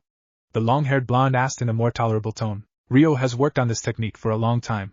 He was saving it for when he fights lightning jutsu users. He can handle most lightning jutsu, but the stronger they are then they will affect him. The one Karui used wasn't very strong at all, so Ryo is fine, Naruto said. That is an amazing technique he used and would be quite useful, Kakashi commented. The Uchiha didn't look happy that he couldn't copy this. The fight below continued and finally Ryo knocked Karui with the butt of his katana. He caught her before she fell. The proctor called the match and Ryo carried Karui up to be tended by Mika. The next match came up and it was Naruto facing a boy named Kiba Inuzuka. Yahoo! This match will be a piece of cake, the Inuzuka crowed. I'd be careful, Kiba. We've seen what one of his teammates can do, so it's best not to underestimate him, the red-eyed jounin cautioned to her student. Come on, Kurenai-sensei. I'll show him who's the alpha dog, Kiba boasted. Are you through talking or should we place out tea and cakes for you to continue gabbing? Naruto asked, already on down in the arena. Kiba was pissed and leapt down with his partner Akamaru. Stay out of this, Akamaru. I can handle him all by myself, Kiba said cockily. Kurenai sighed as she placed her hand on her face. She warned him not to underestimate Naruto, but it looked like it went into one ear and out the other. Well, Inuzuka, if you think you can take me, then take me. Unless you're all talk, which right now you seem to be, Naruto said calmly. Kiba raced forward angry and started throwing punches and claws at Naruto. Naruto would easily sidestep each move. This increased Kiba's frantic attacks until Naruto dodged out of the way and used a Shushin. What Kiba didn't see nor any of the genin, though the jounin spotted it as well as Naruto's teammates and sensei. Naruto dropped a seal on the ground. It exploded and Kiba went flying back. He hit the wall and his ears are ringing. Kiba! Kurenai shouted. Kiba's head was ringing. He couldn't hear a thing. His vision was blurry. All he could hear was a ringing sound. He looked up and was a bit disoriented. He got up swaying. He tried to call Akamaru, but he couldn't even his own voice or his partner's. When his vision came back he saw Akamaru being pinned by a tiger cub the size of a lynx cat. Akamaru! Kiba shouted. He could now hear, but he didn't realize that as he was focused on his partner. Oh him, he was going to interfere after you told him to stay out of the fight. So I just summoned one of the tiger cubs to keep the puppy out of the fight, Naruto said. Kiba turned to Naruto and he saw red. He charged at Naruto. Naruto dodged the strike, then grabbed Kiba's wrist and pulled it behind Kiba's back. Kiba winced in pain, then tried to throw an elbow with his other arm. Naruto caught that and pulled that arm back. He then slammed Kiba to the ground and pinned both Kiba's arms with his knee as he pulled out a kunai. He wrenched Kiba's head up and placed the kunai at Kiba's neck. Yield, Naruto said. Winner Naruto Uzumaki, the proctor said. Naruto got up and the tiger cub disappeared, seeing the match was over. He walked back up to his team with Kiba following, unhappy. Very clever. Naruto barely showed anything in the match. It will leave whoever will fight him in the finals in a bind since they don't know what Naruto can really do, Kakashi commented. That's Naruto. He's a very skilled shinobi, Hideko said proudly. Kakashi had to agree with that. The next match was Mika facing off against the waterfall Nin. Mika made quick work against him. She cut him up with her tanto, shallow cuts that hurt a lot, then knocked him out with 2 saban needles to the neck. Kakashi-sensei, that's the same thing that Haku girl did in Wave. The pink-haired girl shouted. It was Kakashi said. Well, what do you expect? Haku and Mika trained together. So Mika was bound to pick up a few things for Haku. Naruto said. The next match was Hyuga versus Hyuga. It was horrible match. The boy Hyuga belittled the girl, breaking whatever confidence she had. This enraged Naruto and Ryo, since it seemed the two were family, and families should never treat each other this way. Mika held back both Naruto and Ryo from jumping down and dealing with the arrogant Hyuga. The match ended and Mika went to help the Hyuga girl. A few more matches passed and then the final match. Gaara facing off against the green spandex wearing ninja. Lee was fast and that annoyed Gaara. Soon Gaara caught Lee and pinned him down with his sand. Soon a huge fist made of sand arose. Yield or I'll smash you, Gaara said. Lee tried to get up, but the sand bonds were too strong for him to break.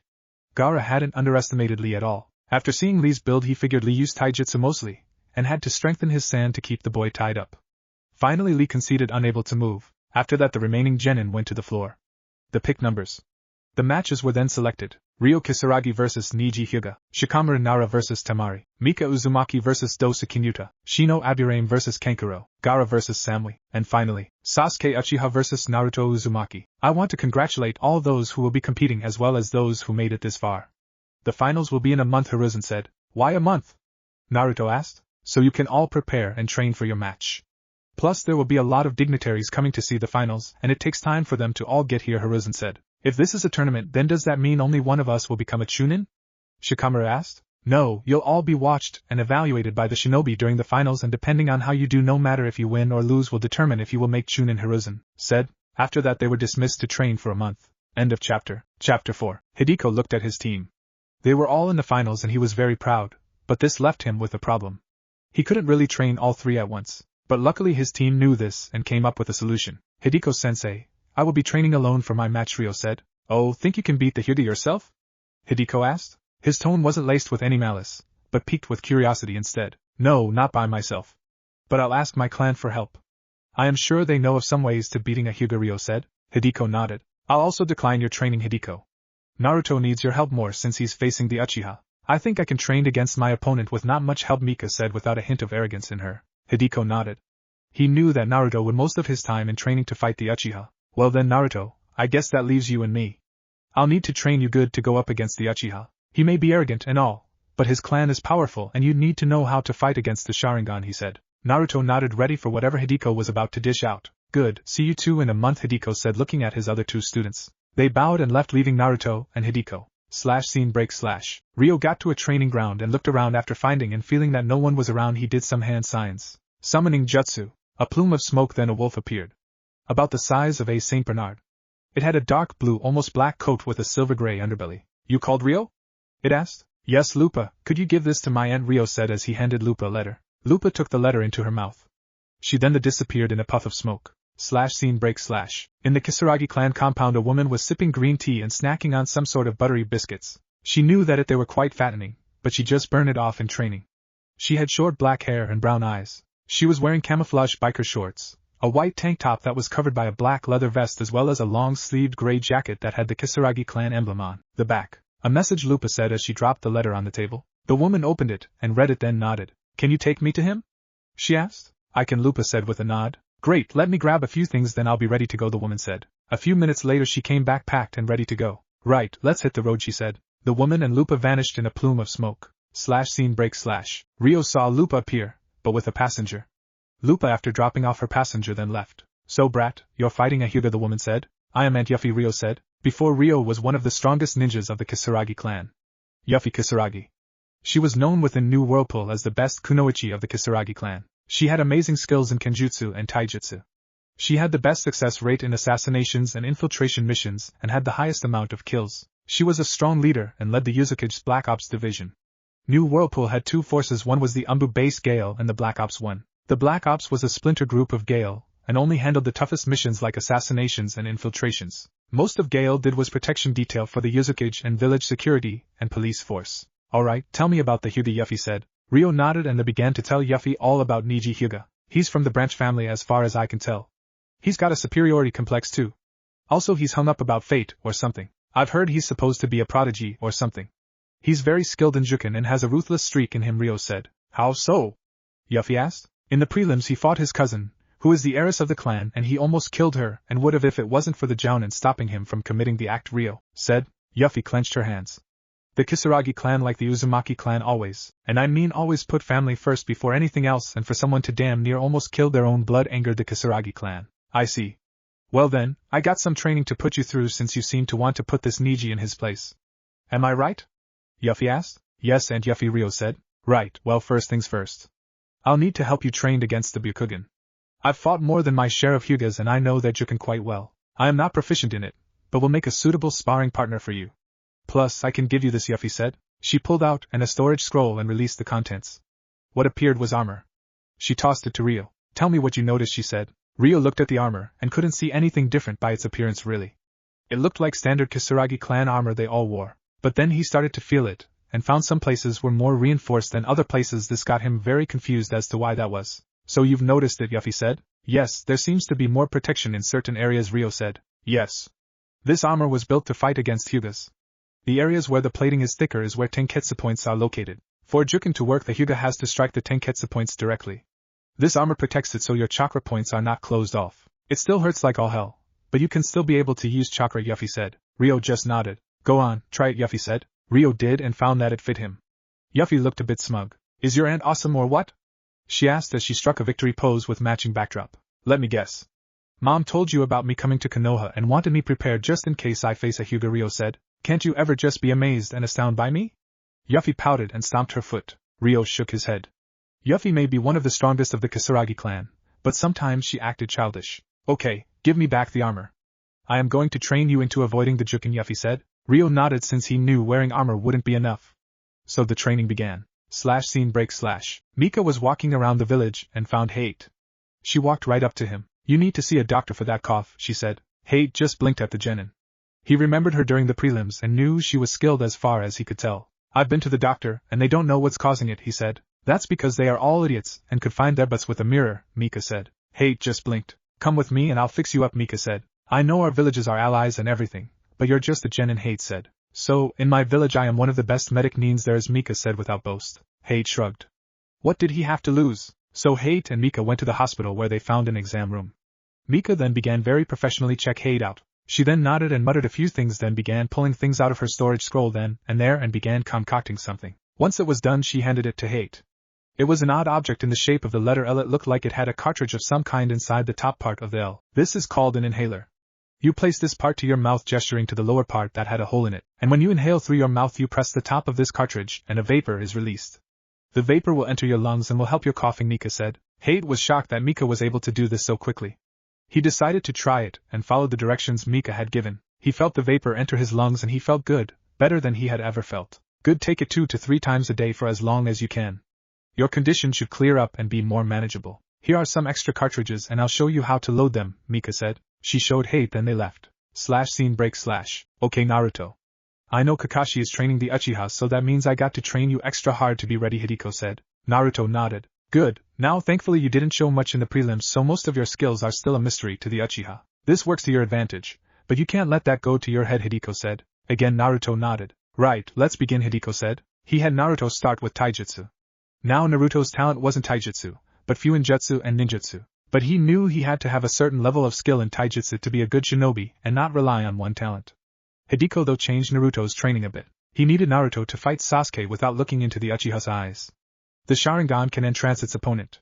So Hideko had Naruto train his other senses. Hideko also worked on increasing Naruto's speed since that would be key to beating the Uchiha. Since he knew that even if the Uchiha can see your attack with the Sharingan, if you're faster than the Uchiha, then they couldn't react fast enough to defend. Scene break / The training the three did was hard and they barely saw one another except May when they went into town and eat, or at the hotel. Yuffie was really beating Ryo into dodging the jukin strikes. Come on brat, faster. You got to get faster, Yuffie said as she performed jukin on Ryo. Like she stated before, she knew the Hyuga's taijutsu style very well after fighting against it many times. Though she was no expert and couldn't shut down the chakra points since she wasn't a Hyuga. But she could simulate very well and give Ryo live training. Ryo was pushed to his limits, as Yuffie didn't just want him to dodge Niji's jukin strikes, but all Hyugas no matter their skill. She didn't want Ryo to just rely on the armor to defend himself. She also upped Ryo's speed too while at it since she knew that Hyugas weren't known to be very fast, and it could be an advantage against them. Okay, let's take a break, Yuffie said. Ryo plopped to the ground exhausted. Mika, who had been watching this, walked over and handed him a towel as well as a bottle of ice water. Thanks, Mika, but shouldn't you be training for your match? Ryo asked. I am, don't worry, Mika said with a smile. Ryo shook his head. So Ryo, I have heard you got in contact with my niece? Yuffie asked. I have. Her name is Tenten. Her teammate is the Hyuga I am facing, Ryo said. Has she decided to rejoin the clan? Yuffie asked. I don't know, Ryo said. Well then what are we waiting for? Let's go and find out. Yuffie shouted with exuberance. Mika and Ryo's sweat dropped at this. Scene break / Niji had finished his training for the day. Tenten was picking up her weapons. What are you doing here? Niji asked coldly. Tenten looked up to see Ryo and a woman. We're not here to spy on you, Hyuga. Just to see my cousin. You can leave, Ryo said coldly. Niji tried to glare back, but his glare was nothing compared to Ryo's, which was like cold steel with a razor edge. So Niji huffed and walked off. He definitely has one huge rod up his butt, Yuffie commented. Hello Tenten, have you given any thought to my proposal? Ryo asked, ignoring his aunt. I have, Tenten said. Hey, don't forget me. My name is Yuffie Kisaragi. I am your aunt. Your mother was my sister. Oh my, you look just like Diana when she was your age, Yuffie said in one breath. Tenten just blinked, staring at Yuffie. Sorry about that. Like she said, she's Yuffie and she's one of the strongest members of the Kisaragi clan. She just sometimes acts like this, Ryo sighed. Okay, Tenten said. So, what's your decision? Ryo asked. I accept. I want to be a part of the Kisaragi clan, Tenten said. Yuffie squealed with glee as she grabbed Tenten around the waist and began to spin her around and around in happiness. When they stopped, Tenten was very dizzy, and she fell on her but with one hand gripping the ground to keep her stable as the other went to her head to try and cease the spinning in her head. Ryo knelt down by her. You okay? He asked. I think I am going to hurl, Tenten murmured. Ryo just chuckled. Yuffie stopped her happy dance she was doing after she had let Tenten go. She then pulled out a storage scroll and released a jacket. She tossed it to Tenten. Since you are now a part of the Kisaragi clan, you need to wear our symbol, she said. Tenten, now finally able to see straight, looked at the jacket. It was grayish blue and had the Kisaragi clan emblem on the back. She put it on and it fit her. I've done it again! Yuffie exclaimed as she struck a pose and a backdrop appeared. You mean you broke into Tenten's room, checked out what her measurements are and made the jacket to fit her, Ryo said. Why do you have to do that? Yuffie whined. Tenten blinked. This woman, Yuffie, broke into her room, which was laid with traps and didn't get caught in any, and got her measurements, and made this jacket for her. She wasn't sure to be angry for the break-in or surprised that Yuffie got by her traps. Those traps in her room were her best work, really. Okay now. Time for the oath, Yuffie said seriously. Oath? Tenten asked. Yes, all Kisaragi clan members take this oath. Usually when they become shinobi, but since you're already one it's a bit late. It still can be done though, Ryo said.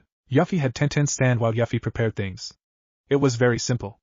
Yuffie pulled out a kunai, and Tenten noticed it was different from any kunai she'd seen before. It had markings on it as well as it looked lighter than regular kunai. This is a ceremonial kunai only used for this and other special things.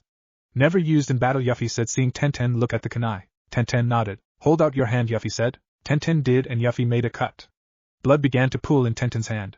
She then squeezed it into a fist and recited the oath Ryo told her earlier. I, Tenten Kisaragi, vow on my life and blood to honor the Kisaragi clan and all it holds dear, to never go against my family, to fight for my family, my village with every drop of blood within me, Tenten said. I, Yuffie Kisaragi, accept your oath, Tenten Kisaragi, and welcome to the Kisaragi clan, my dear niece, Yuffie said. Ryo then bandaged up Tenten's hand and Yuffie hugged Tenten. Tenten felt so happy to have a family now. Sure, she had her dad, but now she knew she was a part of a clan, and this clan seemed to made up of powerful shinobi and kunoichi. She just hoped she'd fit in. Scene break / Sami panted as she took a rest from her training. She knew she had to work hard since she was facing Gaara, a Jinchuriki. Though Gaara was stable now, it didn't mean he wouldn't go easy on her. So she began training again. Omoe and Kari were with her training themselves. Scene break / Naruto had just finished lunch and was heading back to the training ground. He then spotted something. He walked over and saw a long white-haired man in a crouch. He could hear giggling as he seemed to peeping in on something. Naruto knew that behind the high wooden fence was the hot springs. This angered Naruto, so he pulled out a kunai and wrapped a seal around, then hurled it right underneath the man. An explosion happened and the man flew into the air, landing right in the hot springs. Screams of shock echoed, then they turned enraged screams. Naruto smirked as he heard the man get pounded by the women. What he didn't know was that in the hot springs was several kunoichi and the man was getting a severe beatdown. The man's cries of pain were quite high-pitched. Naruto left whistling and headed back to his training grounds. He was in the middle of training when the white-haired man appeared. What the hell did you do that for, brat? He asked. You're a pervert, and you got what's coming to you, Naruto said. I am not a pervert, the man said. Okay, then what are you? Naruto asked. I'm a super pervert. The man exclaimed. Naruto blinked. This man was proud of being super pervert. Whatever, can you go now? I need to train, he said. What's your name, brat? The man asked. Who are you and why do you want to know his name? Mika asked. Hideko and Mika had come in. Hideko had checked in on how Mika was training. They had come back to see how Naruto was doing only to find this white-haired man with Naruto. They then saw the strangest thing they'd have ever seen. I am the sage of empty Myoboku. I make women around me swoon with desire. Men tremble upon hearing my name, and my enemies flee in terror at the sight of me. I am the mighty, the gallant Jiraiya of the Sannin. The man proclaimed as he did a funky kabuki dance and ended it with summoning a toad to strike a pose at the end. This guy is a Sannin. Naruto and Mika thought. Hideko sighed as he saw this. He knew all shinobi had their quirks, but this was quite strange to say the least. So now that you know who I am, are you impressed? Jiraiya asked. Not really, now you're just a perverted hermit, that's all, Naruto said. I'm not a Jiraiya was cut off. Right. I forgot you're a super perverted hermit, Naruto said using air quotes on the word super. Naruto, why are you calling him that? Mika asked. I caught him spying in on a hot spring on my way back from lunch, Naruto said. Mika's eyes narrowed. She then pulled out several saban needles. Oh really, she growled. Yeah, I threw an explosive tag under his butt and blew him into the spring to give him his just desserts, Naruto said. Mika smiled at Naruto's act. She was so proud of him. Yet Jiraiya grumbled as he still felt the stung of the explosive tag igniting so close to his rump. He then remembered Naruto's name, and looked at the blonde boy. He looked like Minato, alright, except he had Kushina's face. Say kid, how about I train you for the finals? He offered. No thanks, I'm good, Naruto said. I can teach you things you can only dream of, Jiraiya offered. Like what? Naruto asked. Like this, Jiraiya said as he summoned a toad. I already know how to summon. I got a couple summoning contracts, Naruto said. Jiraiya grumbled, then he was hit with inspiration. Then I shall teach you a technique the fourth created, he said. A swirling ball of chakra appeared in his hand, then he slammed it into a nearby tree, obliterating where it hit. Chakra-shaped manipulation. You concentrate a mass of chakra into the palm of your hand, making it into a swirling ball. It combines power and control. Interesting, Naruto said. Jiraiya was shocked Naruto knew this. Oh, Naruto is pretty good at picking apart ninjutsu when he feels like, Mika giggled. Yeah, I can see that, Jiraiya grumbled. What he saw next shocked the toad sage. Naruto had a misshapen swirl of chakra in his right hand. It looked more oval or egg-shaped than a sphere, but Naruto had made this much progress with almost no time at all. Brad, how do you do that? It took the fourth 3 years to even get there? Jiraiya asked. I got a good handle on my chakra control. Mika, you should try this. You got better chakra control than me. This should be easy for you, Naruto said. Mika nodded, and after a bit of instruction from Naruto she started forming a Rasengan in her hand. It looked more sphere-like than Naruto's attempt. Jiraiya couldn't believe his eyes. He then flicked his eyes up and saw the symbol on the headband. Whirlpool, he said. Yes, this is my team from New Whirlpool, Hideko said. New Whirlpool? Jiraiya asked. Of course. As you know, Whirlpool was destroyed, but we rebuilt it better and stronger than before. We kept ourselves hidden till now, really, Hideko said. Jiraiya couldn't believe it. He hadn't heard of any village called New Whirlpool at all. He wondered why he hadn't, since he had a pretty good spy network. Hey, I got it, Mika said as she showed off a perfect Rasengan in her hand. Nice girly, but does it have the power? Jiraiya asked, thinking that it was just a show. Let's see, shall we, Mika said. She then hurled the swirling ball of chakra instead of charging and slamming it into something.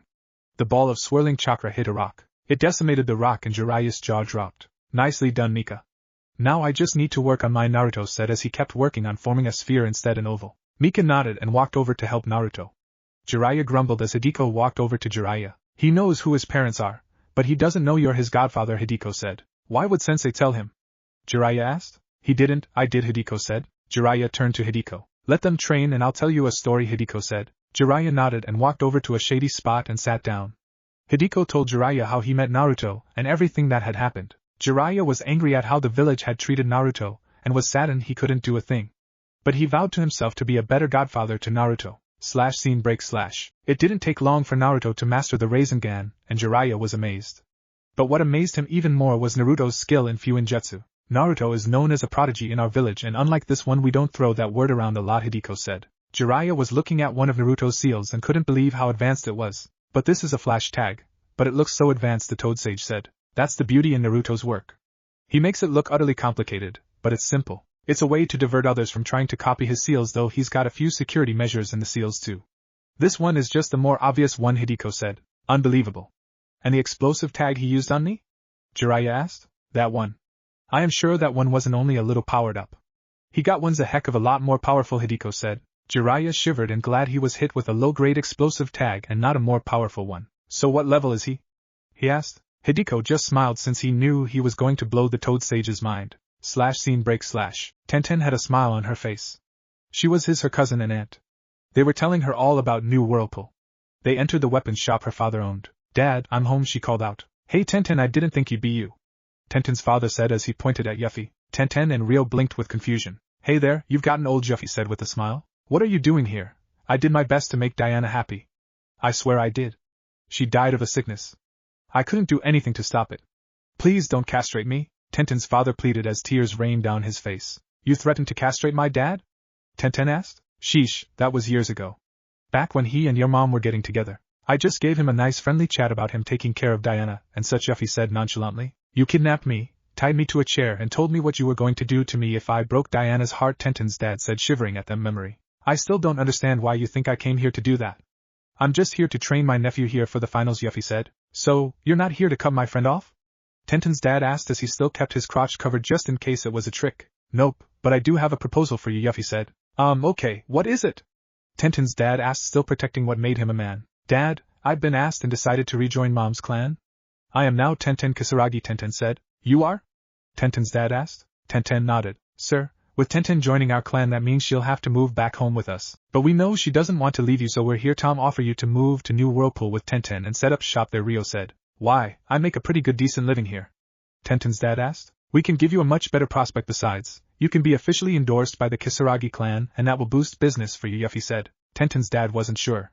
So Rio handed him some papers. Here, look through that and let us know what you decided, Rio said. Tenten's dad nodded. Come on, my adorable niece, let's get some food, I'm starving, Yuffie said. So the 3 Kisaragi clan members left to get some food. While Tenten's dad looked at the papers he had gotten. He had a big decision to make. Scene break / Jiraiya was still shocked as he saw Naruto unleashed a perfected Rasengan and obliterated a nearby boulder. He had taken a page from Mika's book and had learned how to throw the Rasengan. Why Jiraiya was still shocked even though he had seen Naruto complete the Rasengan before. Well, it took Minato 3 years to create and complete this jutsu, and for Naruto it took no time really at all. Alright, I think I'm close to being ready for the finals, Naruto said. Yup, I can't wait, Mika said. You two have come far and I am sure Rio has grown with his month of training. I can't wait to see how far you've all come since I took you on as my team, Hideko said. Jiraiya shook his head. He had heard from his sensei about the invasion and knew that this would be an interesting time for Konoha. End of chapter. Chapter 5. It was the day before the finals. Hideko had called his team together. He looked at the 3 before him and smiled. I am proud of you all and how far you've come so far in your own training, he said. I've watched you all grow since you were kids and I am proud to be your sensei now. Tomorrow I want you to show everyone in that stadium the strength of New Whirlpool. Yeah, kick everyone else's asses and take names. Yuffie shouted. Rio sighed at his aunt's behavior. Yuffie had decided to stay and watch the finals. She wanted to make sure all the hard work she put into training Rio paid off. Rio, don't let your emotions get the better of you in your match. Your emotions are a double-edged sword and can be your greatest friend just as much as your worst enemy, Hideko said. Rio nodded. Yuffie hammered this into him. I mean literally hammered this into him. He still had the scars from her lessons. Mika, your skills as a medic nin has grown during your month, and you also made sure your other skills didn't lag either, Hideko said. Mika smiled. And finally Naruto. You've made much progress in this month and I know you're ready to face the Uchiha, and whoever else, Hideko said. Naruto nodded. Let's call it a day. We got a long day tomorrow with the finals and the invasion. Good luck, Hideko said. Scene break / There was excitement in the crowd as everyone packed the stadium. People headed to the betting counters to place their bets on outcomes of matches, most wagering the Uchiha to win it all. In the stands the rookie Konoha genin sat down with their sensei close by, but with a certain one-eyed jounin missing. Hideko and Yuffie sat with them. Tenten, what's that you're wearing? Lee asked. Tenten was wearing her clan jacket.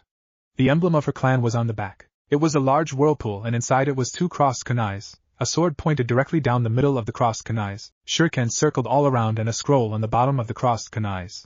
The Kisaragi clan loved weapons. I am just supporting my clan, Lee, Tenten said. You have a clan, Tenten?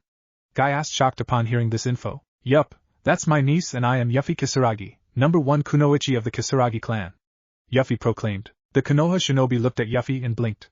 Tenten sighed as she was getting used to her aunt's behavior, while Hideko ignored it since he was already used to it. The Kisaragi clan, I've never heard of them before, a cigarette-smoking jounin named Asuma said. Our clan is a close cousin to the Uzumaki clan, Yuffie said. Yash, I wonder if I am a part of a clan as well. I bet I am. I must find them, and if I don't I will do 1,000 push-ups with one hand, and if I fail to do that then I'll race around Konoha 20,000 times, Lee exclaimed. Yes, my youthful student, and I shall help you, and if I fail I shall. Everyone tuned out as Guy ranted. though Yuffie's eye twitched at this as she so wanted to shut them up with her fists. Hideko was the only thing holding her back from doing just that. Scene break. Down on the field, Naruto, Mika and Ryo stood. Sami was with them along with Kankuro, Temari and Gaara. The only two Konoha shinobi there was Shikamaru and Niji, with the Uchiha not even there. Along with the sound Nin, Mika was supposed to be fighting. Man, this is such a drag, the lazy shinobi muttered as he looked at his fellow competitors and how serious they all looked. Scene break. Up in the Kage booth Hiruzen sat, then he turned and smiled. Lord Kazekage, how glad you've come. I hope you had a safe trip, Hiruzen said. I did, and I am quite glad the finals are here since I don't think your old bones could take a trip, the Kazekage said. Nonsense, these bones still have some life in them, Hiruzen said, ignoring the barb. Celine and Asun appeared with their guards. Celine had Zabuza and a man wearing a mask with a crow on it, while A's guards was his brother, B, and another top jounin, Yujuto. Lady Yuzukage, Lord Reikage. Nice to have you here, Hiruzen said, shaking their hands. It's nice to be here. I wouldn't miss seeing my nephew in action, Celine said. Yeah, I am curious to see what Naruto has in store for us, A said. Hiruzen nodded. He was curious as to what Naruto was going to do. The Kazekage just nodded in his greetings, but inside he was seething at how complicated things had become. Soon the time had come. Hiruzen began by giving a speech, then the first match was underway. All competitors head up to the box except Niji Hyuga and Ryo Kisaragi, Hate said. Hate survived his encounter against Baki with the help of Gaara to distract his sensei, and Kabuto giving Hate time to escape. They all left, leaving Ryo and Niji. Both stared one another, eyeing each other as they tried to size up their opponent. Hate looked at the two. Begin, he said, then leapt away. I have already won this, fate has declared it, Niji said. I don't really care since I don't believe in fate, or any of that bullshit you suck up. Let's just fight, Ryo said. Niji activated his Byakugan. Scene break. Up in the stands the Hyugas sat. Hayashi Hyuga, the head of the clan, turned to his youngest daughter. Watch carefully, Hanabi. You will see how a Hyuga should fight, Hayashi said. Hanabi nodded. Scene break. In the stands, the kid's got a death wish, Yuffie said. He does, Hideko said. If you're referring to that Ryo kid, then yes. Niji Hyuga is a praised prodigy, Asuma said. Yes, he's as very proficient in his clan taijutsu, Kurinai said. I was talking about the Hyuga. I trained Ryo up so he can totally own the Hyugas, as Yuffie said. What do you mean? Kurinai asked. You'll see, Yuffie sing-songed. Scene break. Down on the field, Niji wasn't have a good time as Ryo was evading each of his strikes, and it was frustrating him since it couldn't possible. He was a Hyuga, and that meant he was far better than all other shinobi. He sped up his strikes with Ryo dodging them, and the ones he couldn't dodge he parried away with hand slaps, while the ones he didn't slap away hit, but didn't seem to affect Ryo any, which frustrated Niji immensely. It seems your vaunted Juken is ineffective against me, Ryo said without emotion. This ticked Niji off even more. You are within my divination, he said. 8 trigrams, 64 palms, 2 palms, 4 palms, 8 palms, 16 palms, 32 palms, 64 palms. Niji struck each point, and then was panting. You lose, he said. Then why do I feel fine? Ryo asked, still standing. He knew that though his armor protected his chakra points, it didn't block Niji's Byakugan at all. The Hyuga's bloodline could see through the armor, but not see the parts of the armor that protected Ryo from gentle fists, so Niji didn't know that none of his attacks were even effective, even though he saw all the points. Niji was shocked, but he wasn't the only one. Scene break. The Hyugas were shocked that a branch member knew one of the main branch's techniques, but that shock turned to outrage at someone not falling after their beloved attack. The Jounin and Genin were shocked too. Hinata was there with her team. She was still hurt, but was clear to be here. She couldn't believe that one of the vaunted techniques of the Hyuga clan had failed. How is that possible? He should be on the ground beaten. Asuma asked. Just part of my kick-ass training regiment that I gave Ryo. He can beat the Hyugas, Juken, Yuffie said. But how? Kurinai asked, stunned. Sorry, clan secret, Yuffie said. Does that mean I'll learn it? Tenten asked. Maybe, but that will be later, Yuffie said. Tenten nodded. I must get stronger, Guy-sensei, to be able to withstand Niji's attack like Ryo does, Lee said. Yes, Ryo's flames of youth are burning brightly, Guy said. Will you two knock it off? Yuffie shouted as she bashed both of their heads with dual mallets. She had unsealed them from one of her scrolls. This time Hideko didn't get to Yuffie in time to stop her from shutting up the two green spandex-wearing shinobi. Well, that's a way to shut them up, Asuma commented. Scene break. Back on the field. How, are you able to stand? I've sealed off all your chakra points? Niji asked. Look at your hands, Ryo said. Niji did and saw they were raw red. He was confused as to why that was. Now it's my turn, Ryo said as he pulled out his katana. Niji got into a defensive stance since he knew Ryo was quite good in kenjutsu. Ryo moved in speeds that reached almost Jounin. Niji did his best to dodge and block each slash, but he was getting cut up. When Ryo finished, he hopped back. Just admit defeat, Ryo said. No, I am destined to win. It is fate, Niji gasped. He was in great pain from all the shallow cuts he had all over his body. They stung like hell since there were so many of them all over. He was also tired too from evading the more lethal strikes. Will you just stop with this fate crap? It's just nonsense, Ryo said. Who are you to say that? You don't know what my life was like, Niji said. I know enough. You're a part of the branch family of the Hyuga clan that is ordered to protect the main branch. You, like all of your branch family, are branded with a seal to prevent the Byakugan from being stolen, but it's used to make their own family into slaves, Ryo said. Niji ripped off his headband showing off the seal. Let me tell you my tale, he said. Oh great, Amo story time, Ryo mumbled. Niji then went on about how his father was killed after Hinata's kidnapping was foiled and the Hyuga clan elders ordered it. Kumo, the village that had attempted the kidnapping, had demanded reparations for the killing of one of their ambassadors. They demanded the head of the leader of the Hyuga clan, which was Niji's uncle, Hayashi. Hayashi and Niji's dad, Hizashi, were twin brothers. The Hyuga elders ordered Hizashi to be the one sacrificed since they didn't actually want to hand over Hayashi's head to Kumo. Hearing this, looked a bit ashamed at his village's past. Do you know that? Do you actually know that it was the elders? Ryo asked. Yes, along with my uncle, Niji spat. Give me a break.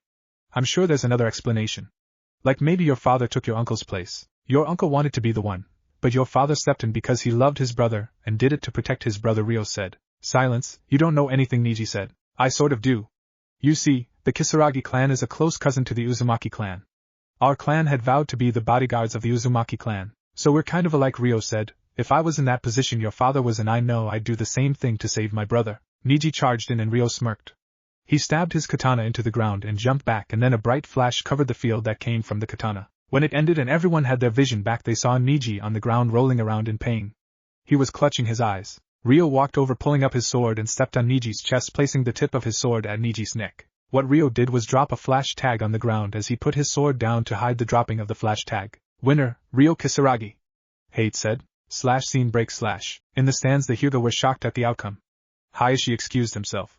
He had to talk to his nephew. With the Jounin and Genin, they were shocked too, well, except Hideko and Yuffie. Was that what you had planned out? Hideko asked, turning to Yuffie. Nope, I told him to beat the shit of the Hyuga and cut him up good in the process, Yuffie said. That was a flash tag, right?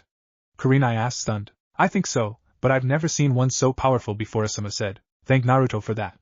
He's a prodigy when it comes to Fuinjutsu, Hideko said. You mean that spiky blonde brat made that seal? Anko asked. He did, and many more. He's created and improved many seals that we use in the village, Hideko said. Unbelievable, Kurenai said. Yeah. He, Mika and Ryo are all advanced expert in Fuinjutsu, Hideko said. Advanced expert, what does that mean? Ino asked. You see, there are stages or levels in learning Fuinjutsu. The first is and the bottom one is novice. Everyone starts there. Next is beginner, which is a step up from novice. After that it is intermediate, then advanced, then expert. And then where Hideko's team is at advanced expert. They are all close to being called master, Yuffie said. In New Whirlpool, kids are taught Fuinjutsu at a young age. Some even before they can walk. They are trained by their families and the village in Fuinjutsu. We have the most seal masters of any village, Hideko said. Naruto is more close to master, but he stayed back to let his teammates catch up to him. He wants to be a master along with his team. He helps them with their Fuinjutsu training too. Everyone was shocked to hear that New Whirlpool had so many seal masters. The Jounin knew how difficult the skill that was, and to have so many is just simply amazing. Tenten got excited that she'd be learning Fuinjutsu. Amazing to have 3 genin to be that advanced in Fuinjutsu, Asuma said. I don't see what's so great about Fuinjutsu, Sakura said. It's simple, girly. Your village, all hidden villages have a chakra sensory system. That chakra sensory system detects unknown chakra signatures that enter their villages. It helps prevents foreign shinobi entering a village unknown. Seals create that whole system. All exploding tags are seals, as are the storage scrolls too, along with the flash tags you have just witnessed. Fuinjutsu is quite amazing. A Fuinjutsu master can wipe out an entire army with just seals, Hideko said. They aren't better than Sasuke, Sakura said stubbornly. Ino nodded in total agreement with her rival. Though not as vehemently, since she understood Fuinjutsu a bit more than Sakura and knew it was a good tool to know. Hideko is right. Fuinjutsu is quite amazing. The only reason why there aren't many masters is that it's very hard to learn, since you have to be exact. You can't mess up a seal or it might cost you your life, Asuma said. Will I be able to become a seal master? Tenten asked. Maybe. We need to test where you are at when we get home, Hideko said. Tenten nodded. Hey. They all turned to find Yuffie stealing Anko's dango, which was a death sentence for any who knew Anko and how much she loved her dango. Yuffie though didn't seem to care, as she was munching away on the dango with Anko a few seconds away from maiming Yuffie. But before the snake mistress could move, Yuffie hurled a kunai and landed right between Anko's legs. This stunned everyone. Don't worry, I paid you back for what I've taken. Check your pocket, Yuffie said as she snacked on the dango she had stolen. Anko looked in her trench coat pocket and found cash. How? She asked. I'm not only the #1 kunoichi of the Kisaragi clan, but I'm also one of the best pickpockets and thieves too, Yuffie said as she kept munching away on the dango she had taken. Scene break / In the Kage booth there was shock of Ryo beating a Hyuga. Damn, that brat's gotten better, he said. He has, and not to mention a flashy way to end things, Celine said with a grin. There were groans on hearing the very bad pun. I must say though that Ryo has shown great composure. I'm surprised he found a way to negate the Hyuga's juke, and Hiruzen said. That was most likely Yuffie's doing. She developed a way to beat the Hyuga, Celine said. Interesting, the Kage said. Yes, but is he chunin material? A asked. I'd say he is, Celine said. Yes, I am also very surprised with the power of the flash tag, Hiruzen said. That would be Naruto's work. He's increased the power of explosive and flash tag, Celine said. Really, how powerful? Hiruzen asked. Let's see, he's got a 5x, a 10x, 50x, 100x, 150x and so on and so forth. I think the strongest he got it to was 350x, and those can obliterated a small village, Celine said. This made all the Kage's eyes widen at the utter destruction Naruto had within his fingertips. Scene break / In the competitor's booth there was talk. I think Ryo copied your little trick we used back in the forest against the Uchiha, Mika said. He did, but it works against any shinobi within bloodline in the eyes, Naruto said. Mika nodded. Man, how strong are you guys? Kankuro asked. We're pretty strong, but Naruto is the strongest of us, Ryo said, appearing in the box. Shikamaru grumbled a troublesome with Shino adjusting his glasses. Scene break / The next match was Shikamaru and Temari. Canon. Scene break / It seems the Nara clan's laziness is still strong, Yuffie said. It is, Hideko said. Ino was shouting and yelling at how she was going to kill Shikamaru for forfeiting. Scene break / In the Kage box the four Kages were discussing the match. He's the most unmotivated person I think I've ever met, Celine said. Yes, but he's quite smart too. Think he's chunin material? Hiruzen asked. He is, but I'd have liked to see more of what he can do, said. The Kazekage just nodded. Scene break / Man, now that's lazy, Naruto said. It may look like it, but the Nara calculated his chances and took the best route, Ryo said. Well, you know tactics the best, Ryo, Naruto said. Still, he just pissed of Temari. He's going to die, Kankuro said. Temari came up the stairs with a huge storm cloud over her head. She was in a rage from how her match went. She was toyed with by the laziest person she had ever met. This was a blow she couldn't take, and she was going to take it out on someone. Kankuro hid behind Gaara. He could feel Temari's anger, and he didn't want to be the target. He just hoped Gaara's would protect him too. Naruto though threw caution to the wind and walked towards Temari. He's going to die, Kankuro said. Hey Temari, Naruto said. Temari's teal-green eyes snapped to Naruto. Her fiery glare still burning. You did a great job, you just got a crap match against the laziest ass in the world, Naruto said, then hugged her. Temari seemed to melt into Naruto's arms.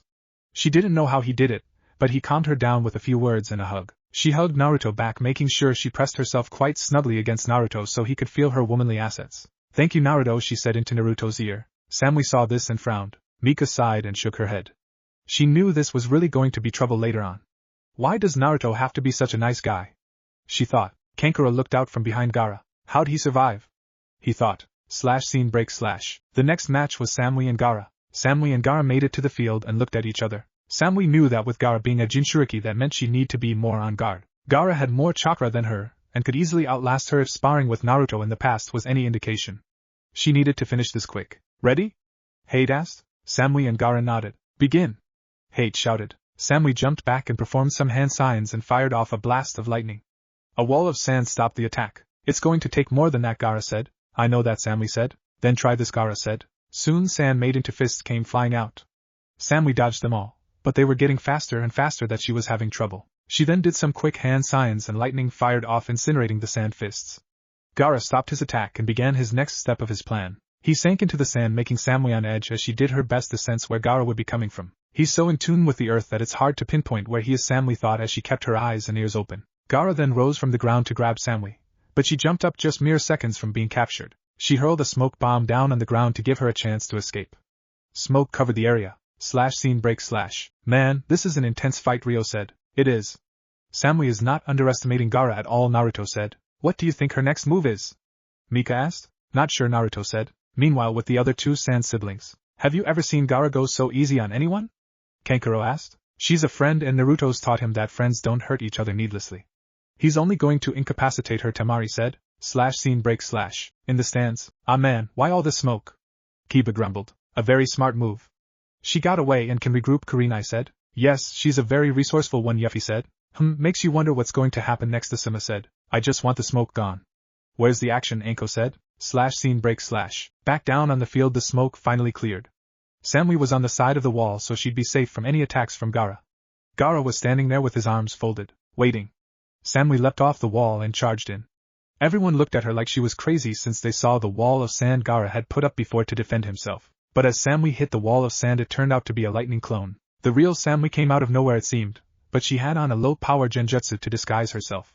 She came in swinging her sword. It cut through Gaara, but he was just sand clone.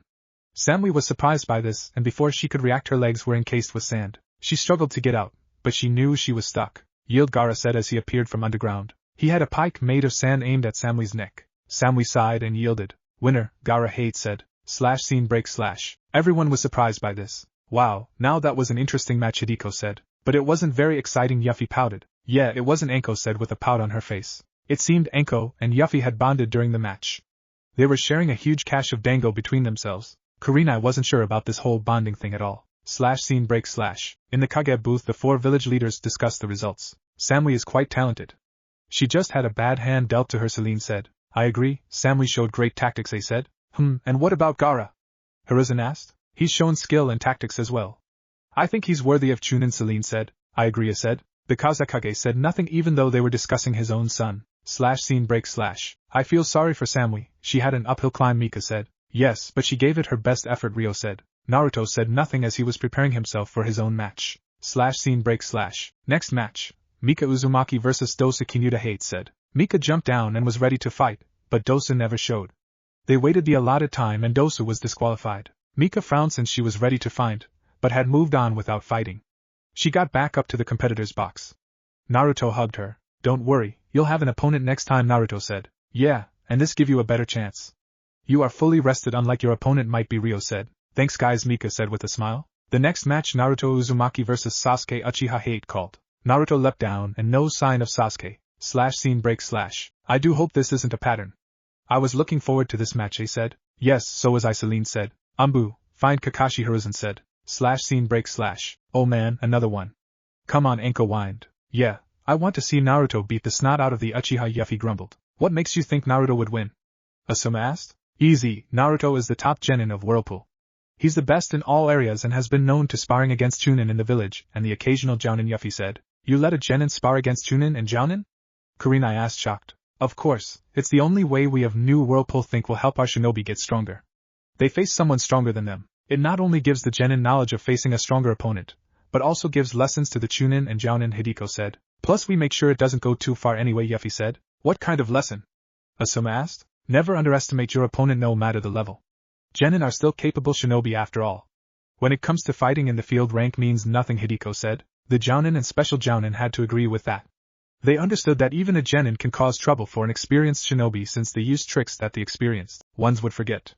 And the experienced shinobi are more set in their ways than the younger ones. The genin among them just looked confused. Scene break / It's been an hour, and he still hasn't shown.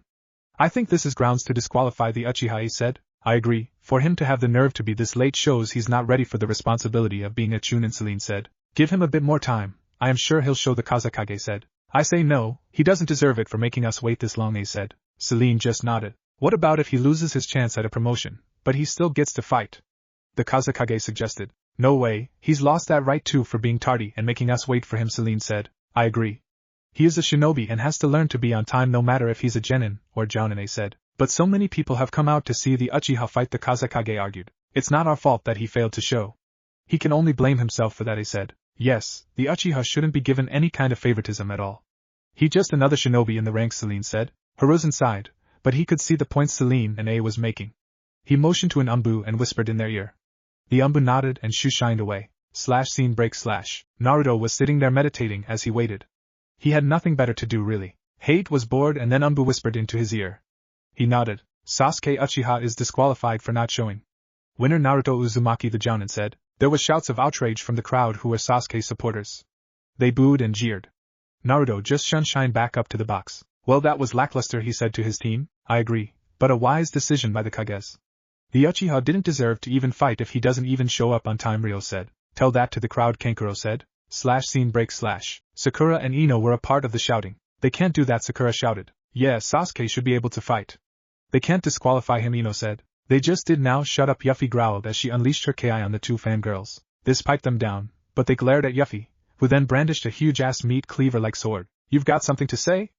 Yuffie asked in a very sweet tone. Sakura and Ino turned around and were like statues. Enko looked at Yuffie like she found a kindred spirit. The Uchiha has shown he's not ready to be a chunin for not even showing up for his match at all, Hideko said. I agree, Asuma said. Kurenai nodded. Scene break / There was an intermission to get ready for the next round. The next round of matches would be determined by names being drawn out. Hiruzen stood up as the intermission came to an end. The next match shall be, Hiruzen said as he drew out a name, Gaara, and his opponent will be. He pulled out another names, Naruto Uzumaki. Both Jinchurikis looked at each other, and then nodded. They'd give this match their all. They appeared on the ground, and just as the match was going to begin, a swirl of leaves appeared. Are we late? Kakashi asked. As a matter of fact you are, and you got your student disqualified, Hate said. I see. Well, it's not really my fault this time.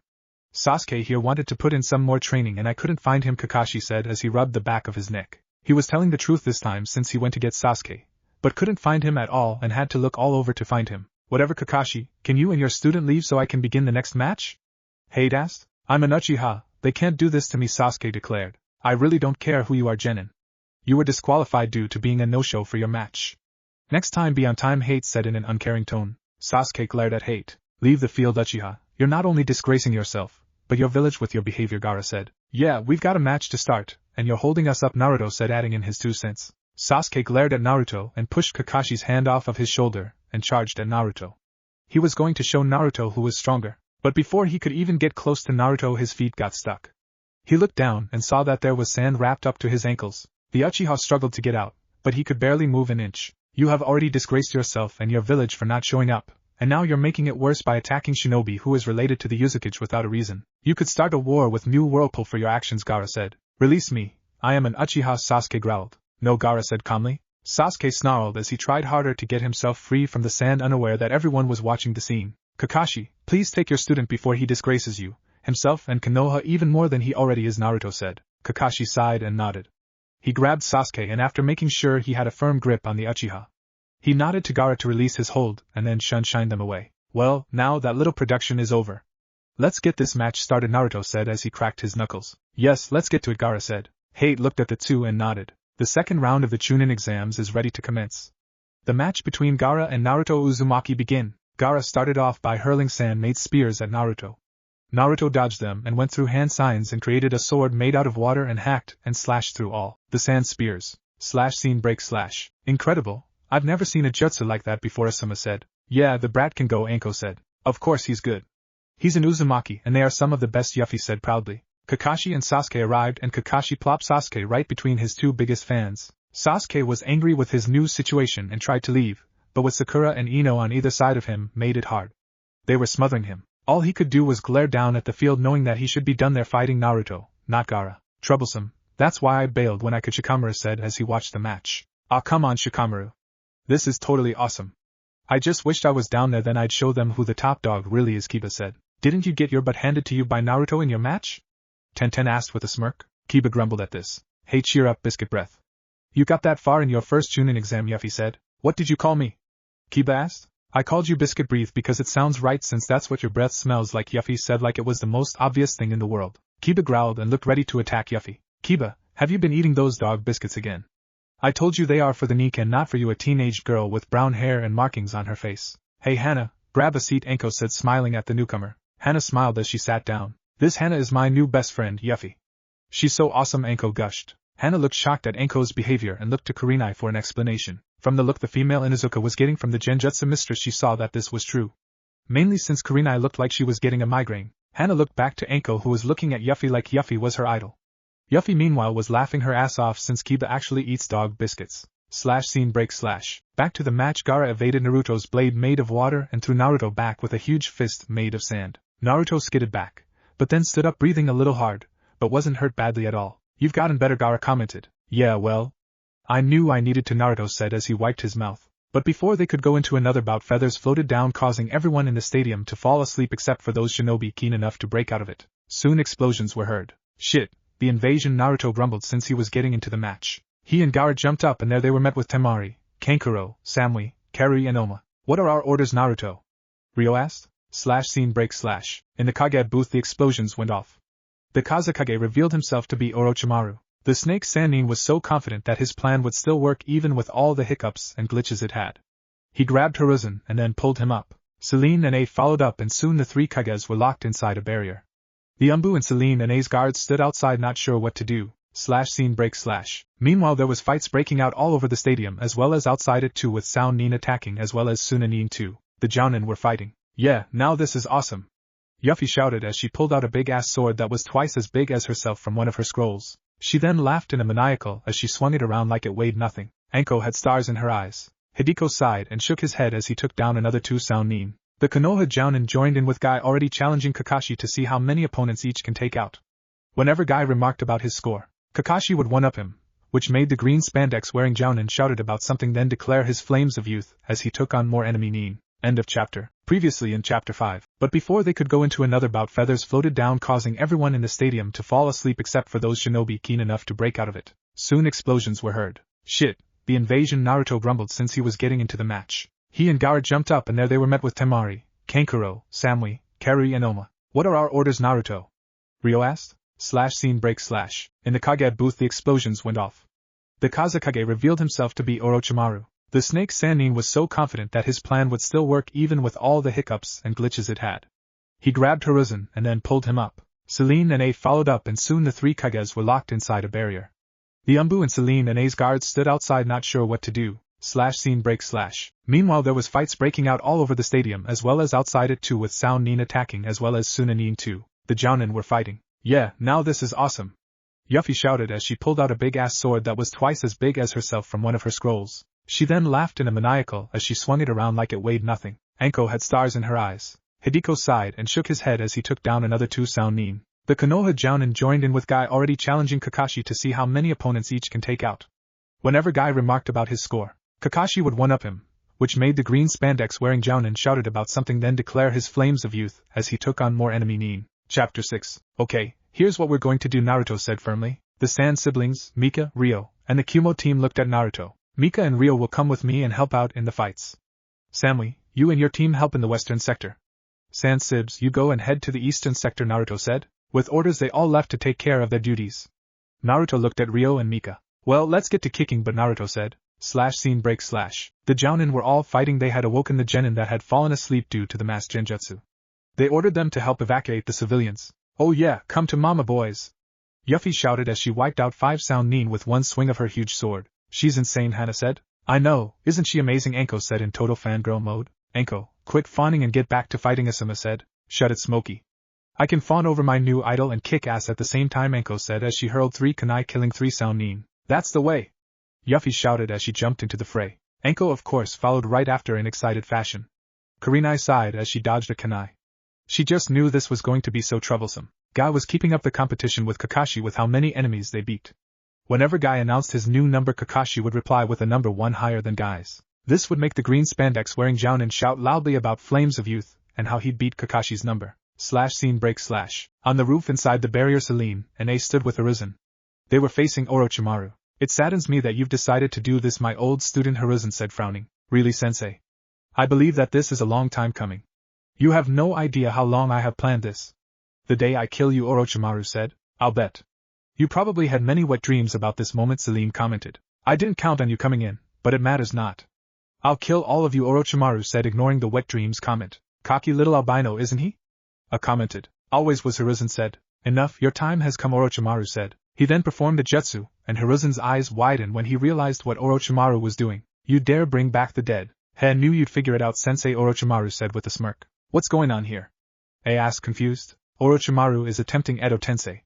A kinjutsu that revives the dead and does the bidding of the one that has revived them, Hiruzen said. 3 coffins arose. Any way to stop him?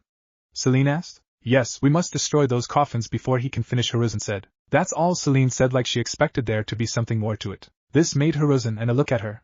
Celine then flipped her hair back and pulled out 3 kunais and then hurled all 3, hitting each coffin dead center. Now for the magic word, Celine said. This not only confused A and Hiruzen, but Orochimaru too. Boom, Celine said with a smirk. The 3 coffins exploded into shards of wood that rained down.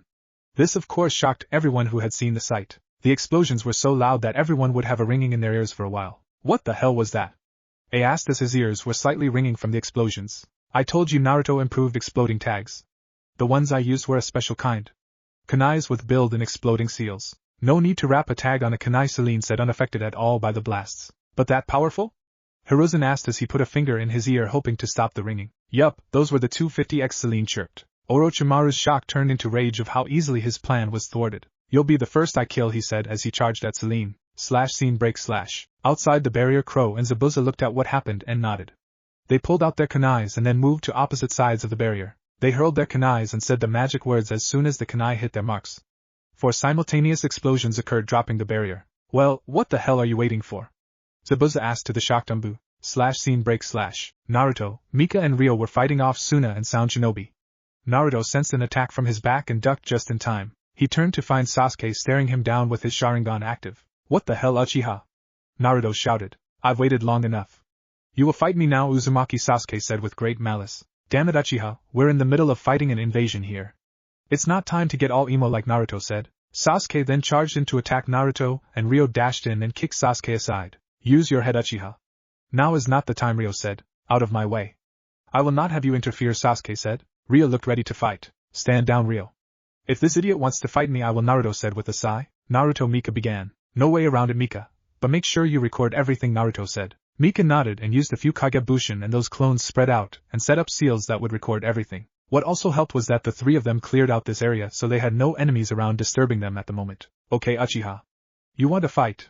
Let's fight, Naruto said, shifting his stance, getting ready for whatever Sasuke had planned. Sasuke grinned with maniacal glee. Scene break / Back on the rooftop, Umbu, Crow, Zabuza, B and Yujito, who were A's guards, began helping their leaders fight off Orochimaru. The snake Sannin was very unhappy how all of his plans had been ruined. The 4 that held the barrier somehow survived, and they were helping fend off attacks from their leader. But they were all injured from the blasts they were caught in, and couldn't fight at full strength. Orochimaru was having a lot of trouble trying to fight 3 Kage-level shinobi and kunoichi.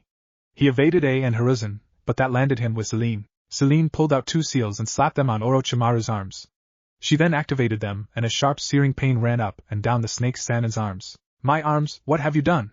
Orochimaru hissed painfully. This stopped some of the fighting as Selene stepped back looking quite smug. I incapacitated your arms. You'll no longer be able to perform any jutsu ever again. And no kind of medical jutsu will help you, she said. The seals Selene used were ones she had created her own, and were the only ones ever made. She created these seals as an experiment, and had tried them on a prisoner NW had, and they worked. But this was the first time she actually used them in a fight. The seals though were very hard to do and would be labeled as SS Kenjutsu due how dangerous they were. Orochimaru's arm hung dead at his sides. A black liquid was dripping from his unmovable fingers. Curse you all. You'll rue the day you've messed with me, the great snake Sannin. Orochimaru hissed. My goodness, can you be any more melodramatic, Selene said. Orochimaru hissed as he glared at Selene one more time, then took his leave. The 4 shinobi with him followed suit. Well, now that's taken care of, let's get back to helping clear out the pests, Selene said. A nodded and grinned as he cracked his knuckles. He knew this wasn't really his fight, but it's been a long time since he's had a good workout. Hiruzen was pleased he was able to get out of this fight alive. This fight had taught him several vital things about himself that he need to contemplate later. He needed to focus on pushing out the invaders from his village. Scene break / Kakashi and his fellow Jounin were driving back the invading forces with Yuffie and Anko taking down all their opponents with glee. Hideko then sensed something and frowned. I need to check on Naruto and my team, he said. Wait, I'm coming with you, Yuffie said. The rest of the Jounin followed since they had nothing else to do. They cleared out all enemies within their sight. They followed Hideko till they found his team and Sasuke. What the hell is going on here? Yuffie asked. The Uchiha went and attacked Naruto and made Naruto fight him. We tried to stop him, but Naruto ordered me to stand down, Ryo said. Why? Kurenai asked. Naruto knows what he's doing, Mika sighed. Doesn't sound like you've got that much confidence in the brat, Anko commented. I have all the confidence in the world in Naruto. It's just the timing, Mika said. Yes, right in the middle of an invasion, Ryo said with a nod. More Sound and Suna came in and Ryo moved in so they wouldn't interfere with Naruto's fight. Shouldn't we stop them? Kurenai asked. Not going to help. The Uchiha is hell-bent in fighting Naruto, and nothing is going to stop him. If we stop, then he'll end up trying to kill Naruto when Naruto's back is turned, and I sure as hell not going to let that happen, Mika said as she hurled a couple saban at some Sound, incapacitating them. Got that right, brat.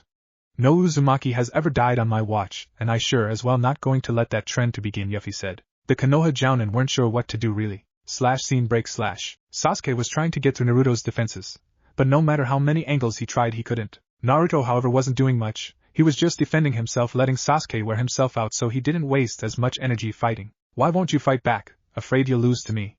Your superior, Sasuke said with great boast. No, just don't want to waste my strength on something this idiotic. I have better things to do, Naruto said. This enraged Sasuke and markings began to cover his body. Shit! I thought we sealed that freaking mark, Naruto said. Mika and Ryo turned to see Naruto now really having to fight back since Sasuke had gotten faster due to the curse mark. They realized that whatever Naruto had said to Sasuke had triggered the mark to activate. Shit, we've got to stop this now, Anko said watching the fight. No, Naruto can handle it, Hideko said, though he did want to step in and end the fight. He had to trust that Naruto would end things before they got too out of hand. Are you sure? Kurenai asked worriedly. Yes, Naruto can handle it, though I am going to chew his ass out for being stupid enough to agree to this, Yuffie said. Enko though wanted to jump in, but when she felt another spike of chakra she turned, as did everyone else. It was coming from Naruto. I'd hoped to save this for a better time, but I guess I'll have to use it now, Naruto said. Scene break / Mika turned from an enemy Suna nin she put down to see Naruto. She could sense the chakra around him, and knew it was from the Kyuubi. Naruto could control the Kyuubi and go up to 3 tails if need be, but he never had to use it in a fight before. So he wasn't sure how long he'd truly last. Please be alright, Naruto, she said softly before ducking under another attack and getting back to work. Scene break / Ryo cursed at himself for not being able to help Naruto. He was busy with a couple of Suna and Sound Nin that would attack Naruto in the back if it wasn't for him. Well, I guess I am doing my job in a way. I am watching Naruto's back, he thought. Scene break / The Konoha Jounin sensed the chakra coming from Naruto, but it wasn't the malice-laced chakra they felt when the Kyuubi attacked all those years ago. No, this chakra was purified in a way. Naruto could control it, and held the malcontent at bay. A part of his training when he was growing up was to harness the Kyuubi's chakra. He had enough good inside him, enough good memories to conquer his dark side and harness the Kyuubi's power, but he couldn't handle all of the Kyuubi's immense power. He needed to train and work hard to be able to handle more tails. Just how strong is this kid? Asuma asked. Scene break / Okay, Sasuke, you want to fight, then I'll give you a fight, Naruto said. A red aura surrounded Naruto. His blonde hair had red streaks in them, and he canines grew with his blue's eyes now dark and full of power. The red aura took on a form of a fox with 3 tails waving back and forth in a non-existent breeze. Sasuke had an insane gleam in his eye as he shot off with his newfound power. Naruto, however, saw Sasuke like he was going in slow motion and easily dodged the attack and countered by slamming a knee into Sasuke's gut, then grabbed the back of Sasuke's shirt and tossed him away. It all happened in nanoseconds that not even the Jounin could see it, and just barely. Sasuke went flying and crashed into a building. He emerged angry. How could you be more powerful than me, an Uchiha? I should be unstoppable with this new power of mine, he bellowed. It's simple, Uchiha. With great power comes great responsibility. I am using mine in the responsible nature. What are you using yours for? Naruto asked. Sasuke roared out as he charged at Naruto. Naruto dodged it easily and threw an uppercut into Sasuke's jaw. Sasuke went flying upwards. Naruto then flew up and performed an aerial combo on Sasuke, striking the Uchiha several times in midair before slamming the Uchiha down to the ground with a solid kick. Sasuke plummeted to the ground with a loud thud and created a small crater. Give up, Sasuke, you can't win, Naruto said. Sasuke got up and roared with great anger. He then began doing hand signs and Kakashi's eye widened. He knew those hand signs. Soon the sound of chirping birds were being heard. So you copied that jutsu from Kakashi, and from the look on his face you did it without his permission, Naruto said idly. I don't need anyone's permission. I am an Uchiha. This power will make me great. I'll be able to kill Itachi with this power. But I'll test it on you first. Die! Sasuke shouted as he charged at full speed at Naruto. Naruto stood there, and as Sasuke's Chidori made contact there was shock throughout. But what made everyone then pause was when the Chidori made contact with Naruto, and he disappeared in a plume of smoke. This made most everyone let out a breath since they knew it was just a clone and not Naruto getting hit. Nicely done, Sasuke, though that move only works on a stationary target. I am not, Naruto said, standing on top of a damaged building. How'd you survive? I killed you, Sasuke panted since his chakra was just about spent. I used the shadow clone. I just wanted to see if you could actually use that move. You can, even though it wasn't done very well. You've got the required chakra use down, but you don't have the skill to use it. The Chidori needs to be used when going at high speed and you don't have that kind of speed yet. Now I shall show you how to use a powerful move properly, Naruto said as a swirling mass of chakra appeared in his right hand. That can't be, Kakashi said stunned as he stared up at Naruto. What is it, Kakashi? Kurenai asked. That move, that's one of the 4th signature moves, Kakashi said. What? It can't be, Asuma said. It is, Kakashi said. What is it? Kurenai asked. Naruto jumped off the building he was standing on and shot straight down at Sasuke, who was standing there stunned and exhausted. The Rasengan, Kakashi said in a hushed whisper as he stared in awe of the move his sensei had created. Rasengan! Naruto shouted. The Rasengan hit Sasuke and threw him back. He flew and hit a building. He was down for the count. Naruto stood up straight. Naruto, did you? Mika asked. No, I put only enough power to hurt him and knock him out. As much of an emo asshole he is, I know I can't kill him, Naruto said. Mika nodded. I hate to break up the moment, but a little help, Ryo called as he was doing his best to hold back some enemy nin. Right, let's go, Naruto said. Mika nodded. The Jounin joined in and soon the invasion was stopped. Scene break / Hiruzen sat at his desk exhausted. He had survived the invasion, but he knew that he probably wouldn't have without the help of NW and Kumo. They helped a lot. Then the fact that Konoha knew about the invasion thanks to the intelligence they got from Gaara and his team. But this all came about from one person.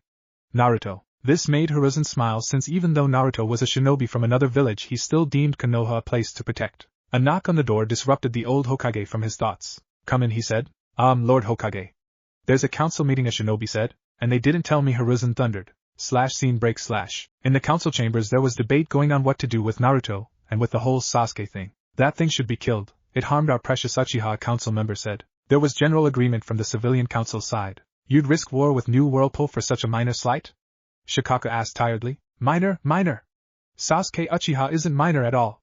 He's the strongest shinobi in all of Konoha. A pink-haired council member shrieked. That's enough. This had everyone turned to see a very angry Hiruzen Sarutobi. He moved and sat down in his seat. I was unaware of any council meeting, he said, glaring at the civilian council side of the room. We were just discussing what to do with the brat that harmed the Uchiha, a council member said. Simple, we do nothing, Hiruzen said. This caused a big ruckus. Hiruzen poured out a huge amount of ki to silence everyone, mainly the civilian side. We do nothing because Naruto Uzumaki is connected. His aunt is the Lady Selene, the leader of New Whirlpool, and he's close friends to the Raikage as well. We'd be a fools to do anything since we're weak from the invasion. If we do something as foolish as to attack Naruto, then that gives New Whirlpool an opening to attack, and I should tell you that Kumo and New Whirlpool are allies. We don't have the strength to take on both at our current state. Not to mention that Naruto isn't a citizen of Konoha anymore. He is a shinobi of New Whirlpool, and thus out of our reach, Hiruzen said. But something must be done, a council member said. No, nothing should be done. I've read all the reports from the jounin who witnessed the fight. I also saw the recording that was done, and saw that Sasuke Uchiha was the one to initiate the fight against Naruto during the invasion, Hiruzen said. But, he also disobeyed a direct command from a superior officer to help aid the evacuation process. We lost several civilians thanks to his derelict of duty, Hiruzen said. Then that just give grounds to punish the Uchiha instead, Minazuka said. The Shinobi Council agreed. There was shouting from the civilian side about how Sasuke shouldn't be punished since he has the Sharingan. While this was going on, a shinobi popped in. Hiruzen silenced everyone and turned to the shinobi. What is it? He asked. The Lady Selene is here along with the fire daimyo, the shinobi said. Let them in, Hiruzen said with a tired sigh. The doors opened and Selene came in with Orion, the fire daimyo. They were chatting like they were old friends. With them was Naruto's team, since Selene wanted them her along with her guards. As well as Zabuza and Crow. What is the meaning of this? A council member shouted. This had the two rulers stop talking and turned to the council member. That was quite rude of you interrupting our conversation, council member, Selene said coolly. Hiruzen moved forward to stop anything from happening. Lady Selene, Lord Orion. What can we do for you? He asked. Yes. Selene and I were just discussing some trade agreements. But that's something totally different. Yes, I am here to see that the alliance between Konoha and New Whirlpool here isn't dissolved, Orion said. Dissolved? What do you mean? One council member asked. Alliance? What alliance? Another asked. Selene scared as she shook her head. It is sad what you don't teach nowadays, she said. This enraged the council. But I shall enlighten you all, Selene said, ignoring the ire of the council. She then explained the whole history between Konoha and Whirlpool. That Whirlpool helped build Konoha by providing them with seals to protect themselves. There was outrage from the council about this, since they think only the Senju and Uchiha were the two main clans to help build Konoha. How the Shodai Hokage married an Uzumaki, Mido, to strengthen the bond between the two villages. The shinobi side knew that Selene was telling the truth, though it was a bit hazy for them since it had been a long time since they heard this. You dare call me, the Uzukage, a liar? Selene asked, arching an eyebrow. How do we know that this isn't some kind of setup created by that thing? A council member spat, pointing at Naruto. He could have created this whole thing up to make himself look big. There's no such place as New Whirlpool at all. You calling my nephew a liar? If I wasn't in the presence of the fire daimyo, I'd run you through with my sword, Selene said coldly. This sent a chill through the spines of everyone in the room minus the NW contingent and the fire daimyo. I for one am pleased that this village has taken good care of one of our own, Danzo said. This had everyone looking at Danzo Shimura. Danzo was just as old as Hiruzen was. They both were up for the position of Hokage back then, but the Nidaime Hokage, Tobirama Senju, picked Hiruzen instead of Danzo. Danzo was angry with this since he saw Hiruzen was a weak leader even when Hiruzen was younger. Konoha needed a strong leader, and he thought of himself as that. He lost the chance to mold Naruto when he had a chance. But now that the boy had returned, he could still have a chance. It would be grand since he heard of all the skills Naruto has. Ah, Danzo Shimura. I'm surprised you crawled out from under the rat-filled root cellar you live in to join us, Selene said. Danzo just ignored this. And with that, I believe that New Whirlpool should return Naruto since he does belong to Konoha in the first place, the old warhawk said. I don't think so, Selene said firmly. Oh, and why's that? Danzo asked. Simple. Naruto is one of the last of the pure Uzumaki line, and if he belongs anywhere, then he belongs in his place of his birth. Whirlpool, or in this case New Whirlpool, where his family is, Selene said. Danzo opened his mouth to speak, but was cut off. Also the fact that Naruto was labeled an orphan by this village, thus meaning that he was in no one's custody. This allows him to call anywhere he wants home. He has called New Whirlpool home and there's nothing you can do about. Plus the fact that he's one of my shinobi. I will fight you and this village tooth and nail before you even get Naruto, Celine said, glaring right at Danzo. Danzo stared right back, thinking that he could get some of his rude agents to follow the NW contingent, and then ambush slaughter them all and snatch Naruto away. Then he could brainwash Naruto like he had wanted to. Plus it would help to know where exactly NW was, since he had never heard of it through his networks. Lady Celine is correct. I have looked over all the paperwork, and it is all valid. Naruto Uzumaki is a shinobi of New Whirlpool and nothing can change that. He's made his choice, Orion said, speaking for the first time. There was silence. The civilian side was happy that Naruto would not be in their village to taint it. The shinobi side weren't as happy since they've heard many reports and saw Naruto in action and wanted Naruto in their village. Mainly they knew how strong Naruto was and it would be a boon to have such a young, strong and talented shinobi in their ranks. But we didn't come in here to discuss Naruto. We're here to save the treaty between Whirlpool and Konoha, Orion said. Yes, now about that. One of your shinobi, Sasuke Uchiha, decided to attack Naruto while he was helping defend your village from the invasion, Celine said. Lord Uchiha would never do such a thing. A civilian council member shouted. Celine glared at the council member, and it froze their blood. I'd like that you won't interrupt me when I am speaking. You will have your turn to shout belligerent things later when I am done, Celine said coolly. Orion covered his chuckle with a cough into his sleeve. The shinobi side did their best to cover their smiles and laughs, as did Hiruzen. As I was saying, Gen and Uchiha attacked Naruto without cause and in the middle of the invasion. Naruto was risking his life to defend your village only because we are allies. Gen and Uchiha attacked Naruto, and had even tried to use a deadly jutsu on him, Celine said. What jutsu was it? Shibi Abirame asked. The Chidori, Celine said. There were murmurs in the shinobi section. They knew that the Chidori was an assassination jutsu and was only used to kill. I will also add that Gen and Uchiha had copied this from Jounin Hatake without his approval. I don't know how things are done in Konoha nowadays, but I thought copying a fellow shinobi's jutsu without permission is quite rude and frowned upon, Celine said. Lord Uchiha has the right to do whatever he pleases, a civilian council member said. And I guess that brings me to this point, though it's not really on topic. Genin Uchiha isn't a lord at all. He isn't even heir apparent, since the true heir Itachi Uchiha was never stripped of his title or position. Itachi is still the heir to the Uchiha clan, not Sasuke, Celine said. There was seething and hissing at this as Celine got glares from the civilian side, but Celine ignored them like the gnats they are. It was true, though, Itachi was never removed from the line of succession in the Uchiha clan, so that still made him heir to the Uchiha clan in Konoha, even though he restarted the Uchiha clan in NW. It's all very complicated, but that's where things stand for now until Itachi does something like hand over the Konoha Uchiha clan head title to Sasuke, which he has no plans of doing. Itachi at the moment was still thinking about his options, but back to topic. I want punishment for Genin Uchiha for not only attacking one of my shinobi, but also an attempted use of an assassination jutsu on him, Celine said. An attempted use? Hayashi Hyuga asked. Yes, though Genin Uchiha knew the jutsu, he didn't have all the control to use it nor the right skills either. If some of you remember that even though the Sharingan can copy a jutsu, it doesn't mean they can use it like the originator. They have to train with the jutsu to get familiar with it to be able to use it properly. Though without the efficiency of the originator, Celine said. You seem to know a lot about the Sharingan, Shikaku Nara commented. I do, Celine said. But back to the punishment. The shinobi side knew they wouldn't get anything else out of Celine, though they were curious as to how she knew so much about the Sharingan. Sasuke Uchiha will get 2 days of D-rank missions, a civilian council member said. I must be mistaken that it's the Hokage that has the power to punish shinobi. I didn't realize he gave that power over to the civilian side of the council, Celine said. Lady Celine, you aren't mistaken. The Hokage still has that power. The civilian council has no power or control over my shinobi at all. I will punish Genin Uchiha, Hiruzen said. Celine tilted her head. I leave the decision of how you punish Genin Uchiha in your hands. I know you'll be fair and just, she said. There were glares from the civilian side, but Celine ignored them. Well, I believe this has been quite a busy meeting. I wish the same could be said for my meetings I have at the capital, Orion said, joking at the end. Scene break. Hayashi Hyuga had a plan. He's had a plan since he saw Naruto in the finals. He may come off cold and uncaring to his eldest daughter, Hinata, but he cared for her greatly since Hinata reminded him of his wife, Hinata's mother, in so many ways. He knew the plans of his very own council. They planned to put the cursed bird seal on Hinata since the council thought she was too weak to be the clan head. Hayashi wants to remove this move, and there was one way to do that.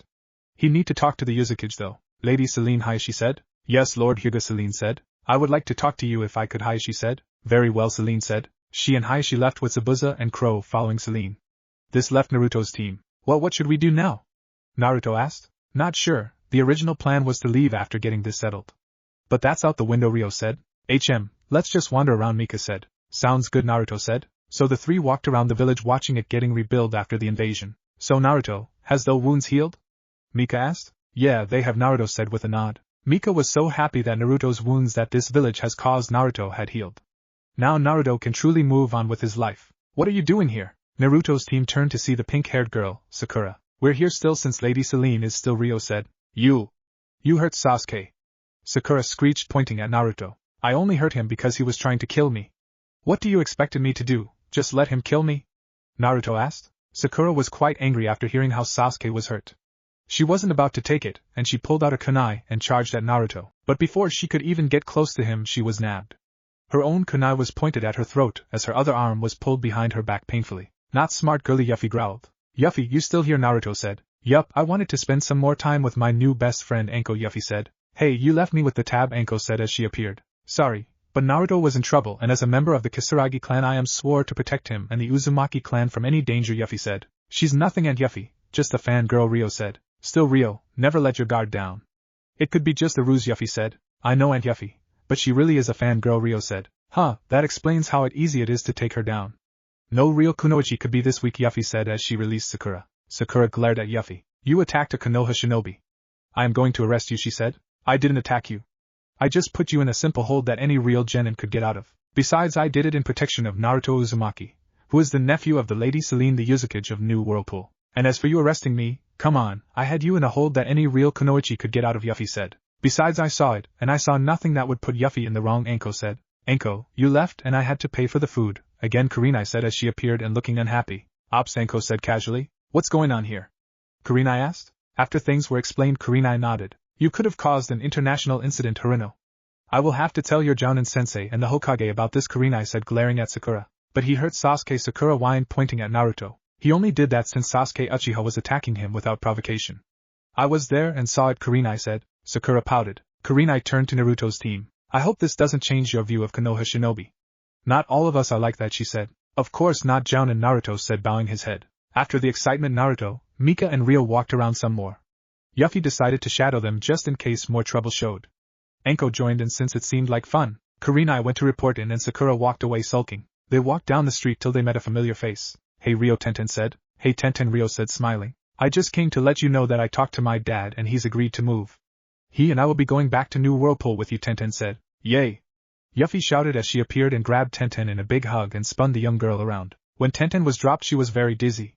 She landed on her bottom holding her head while her other hand had a firm grip on the ground. Mika got down on and checked Tenten out. You alright? She asked. I think, but why is the street spinning? Tenten asked as closed her eyes to help stop the spinning. You'll be fine, just sit there till the spinning stops, Mika said. Tenten nodded. So you're leaving? Anko asked, pouting. Scene break. Selene was sitting in Haishi's private office. Itachi and Zabuza were standing guard since that was their duty. What is it you like to talk to me about, Lord Hyuga? Selene asked. Yes, I wish to offer you a marriage contract between the Hyugas and New Whirlpool, Hayashi said. Itachi and Zabuza looked at each other. Itachi was very curious as to why the Hyuga clan head would want such a thing. He wanted to warn Selene about the ulterior motives the Hyugas might have in proposing a marriage. But he knew his place and decided to see how Selene played this. I see, and why would you want that? Selene asked, cautious of what would be coming up. Hayashi sighed tiredly. May I be honest here? He asked. Selene nodded. So Hayashi told his tale about his oldest daughter Hinata and how his own council doesn't think Hinata is strong enough due to her gentle nature. He told Selene how he kept a cold facade around Hinata though he truly loved his daughter, and it hurt him to distance himself from her. He finally ended with how the Hyuga Council plans on branding Hinata and placing her in the branch family, and how he doesn't want that to happen to his daughter. I am asking you to consider this. For not only my sake, but my daughter's. I couldn't live with myself, Hayashi said, trying not to break down. Selene listened to all of this and leaned back. She didn't want to make any decision about who Naruto can marry. She didn't want to be like that at all, but she could see the power shifts as she went through with this. She then thought some more since there could other political moves involved that Hayashi might want to make even though he sounded honest and sincere. Let's do this. Have your daughter Hinata come back with us as a diplomatic mission of sorts between the Hyuga and New Whirlpool. This would appease your council since they will think they'll have an inside track, Selene said. Hayashi nodded, understanding this. I don't want to make any decision on this without Naruto's input. Naruto will be the one being married and I want him to be happy with who he chooses. Uzumakis rarely ever use marriage contracts at all, Selene said. Hayashi just nodded again. This wasn't a sure thing, but a good step in the right direction. I'll do it, but I must ask if you have the strength to protect my daughter, the Hyuga clan head said. I do, Selene said. So after working out some details, the deal was set. All Hayashi had to do was to find a way to talk the clan council into this. Scene break. A couple days later, Hinata was with of the NW contingent. Naruto didn't know the real reason why Hinata was here, since he was told it was just a diplomatic mission from the Hyugas. He was chatting with Mika as Ryo was talking to Tenten. Enko looked sad that Yuffie was leaving and was crying. Kurenai was there since she requested to go with Hinata to NW, since Hinata was only a genin. Hayashi allowed it since he didn't know who to trust in the Hyuga clan at the moment. Enko was sobbing as she hugged Yuffie goodbye. Kurenai just sighed as she watched her best friend. Celine was talking to Hiruzen and shaking his hand. Hideko was standing there awaiting to leave along with Itachi and Zabuza. Alright, we shall take our leave, Celine said. They then left. On the road there was mostly quiet. Hinata didn't know what to say since she was very nervous being around all these new people. Though she knew Tenten since her cousin and Tenten were on the same team, she didn't know Tenten all too well. Besides, Tenten was very busy talking to Ryo. Then there was her Jounin sensei Kurenai, but she wasn't sure what to really talk about with her at the moment. Hi there, Mika said. Hinata jumped and squeaked. Hi, she stuttered. You're quite nervous, Mika said, making Hinata burrow deeper in her shell. That's something that I need to break you out of, but I love a challenge. My name is Mika, by the way. Hinata Hyuga, Hinata said. The two shook hands. Tell me about yourself, Hinata, Mika said, smiling at the Hyuga heiress. Hinata felt her guard fall slightly as she talked to Mika. Kurenai saw this and smiled. She was happy that Hinata was making friends. Meanwhile, Naruto was walking with his hands behind his head. He watched Mika befriending Hinata and smiled. He'd have done it himself, but Mika thought she should do it since Hinata seemed skittish and Mika would be better to put Hinata at ease. Naruto agreed, so he was just watching. He then turned his attention to Ryo and Tenten. He knew the two were talking weapons. There was just that fervor in the air between them. He shook his head. Hey, Auntie Celine, what's going to happen when we get back? Naruto asked, turning his head back to Celine. Well, I need to make a few announcements and figure out if I should promote you to chunin, Celine said. You haven't decided on that yet? Naruto asked, raising an eyebrow. Celine shrugged. Had other things on my mind, she said. They all walked till they made camp. Itachi walked over to Zabuza. You sensed them? He asked. Zabuza nodded. I did. About 5 of them. My guess they are low jounin, he said. That's what I think too. Looks like Danzo doesn't waste any time, Itachi said. No, so how do you want to do this? Zabuza asked. Yuffie and I can take care of it. Stay here and watch for any of them that might get by us, Itachi said. Zabuza nodded. Itachi made eye contact to Yuffie and they nodded. Yuffie sensed the 5 too. They left without a word. Celine had a feeling that Danzo might pull something like attacking them on the road and kidnap Naruto. So she gave orders to Itachi, Zabuza and Yuffie to keep their eyes and other senses open for an attack and if they were being followed. The rest of the group were sitting around relaxing. Hinata was still nervous and uncomfortable with her surroundings. None knew of the situation that was going on around them, though Celine and Hideko did know. Kurenai didn't. You're going to like new Whirlpool, Mika said. I hope so, Hinata said, trying to smile, but it came out nervously. Scene break. Itachi and Yuffie were in the trees. They had spotted the root members. Right, remember we eliminate them all quickly, Itachi said. Do I have to? Yuffie playfully whined. Itachi rolled his eyes behind his mask. Alright, go, he said. Yuffie and Itachi moved quickly and took out the root members. But 2 evaded them and jumped out. This caused Celine to jump up and get into a fighting position. Zabuza and Kurenai followed suit. You brats stay back. Hideko watched them, Zabuza said. Hideko just nodded. But we can fight, Naruto argued. Naruto, these guys are stronger than you. Let us take care of them, Celine said firmly. Naruto frowned, but nodded. The 2 root members rushed in, but never got close as Zabuza met with one and Kurenai the other. Hideko stood in front of his team ready to defend them if needed. Celine stood in front of them ready to fight if need be. Scene break. Damn, we missed 2, Yuffie pouted. Zabuza and the others can handle them. Let's get back, Itachi said. You go. I want to make sure there aren't any surprises, Yuffie said. You sure? Itachi asked. Go, Yuffie said. Itachi nodded and left Yuffie. Scene break. Zabuza was trying his best to cut his opponent in half, but the root nin was quick. I am getting tired of this game, Zabuza grumbled. Meanwhile, Kurenai had tried to trap her opponent in a genjutsu, but they broke out of it. Kurenai jumped back before she was killed. She panted and pulled out a kunai. These shinobi are very skilled, she said. They should be. They are trained by Danzo, after all, Celine said as she jumped in. She grabbed the root nin that was Kurenai's opponent by the neck and then hurled them into a nearby tree, shattering the tree. Kurenai was surprised by this since she thought only Tsunade had that kind of strength. Celine then did some hand signs and then a huge shot of water came out, knocking down root nin and unconscious. Meanwhile, Zabuza had finished off his opponent, hacking the root nin in half. Hinata blanched at the blood and carnage. Naruto's team weren't as affected. TCH, that was easy, Zabuza said as he cleaned his sword. Well, at least I left mine alive so we can ask him questions, Celine said. Itachi and Yuffie came back and Itachi knelt in front of Celine. My apologies, Lady Celine. I thought Yuffie and I had them all, Itachi said. It's alright, Crow. You did your best. Now let's tie him up, Celine said. I got it, Yuffie said as she pulled out some rope and began to tie up the unconscious routine. Karina was shocked at what was going on. Who are these shinobi? She asked. Might guess these are some of Danzo's lackeys, Celine said. Karina looked surprised. She had heard rumors of Danzo's own shinobi army, but never thought they were real. She looked at the survivor and saw they were wearing an umbu mask, but it was blank. Let's see who's under the mask, Yuffie said. She removed the mask and then opened the routinin's mouth and saw a seal on their tongue. Huh, it's a seal that make them unable to spill their secrets. It's also a suicide seal too. If he bits down on it he instantly dies, the Kisaragi Kunoichi said. Any way to disable it? Celine asked. I think I have a way to temporarily disable it, but I'd need to do more research if you want me to remove it, Yuffie said. Then do what you need to, Celine said. Yuffie nodded and began to work. End of chapter. What if Naruto Whirlpool Dojutsu Chunin exams? And thanks for watching my video till the end. If you enjoyed this content, then do consider subscribing to my channel, and leave a like if you guys need the next part. Comment down, and thanks for watching the video, and see you guys in the next video.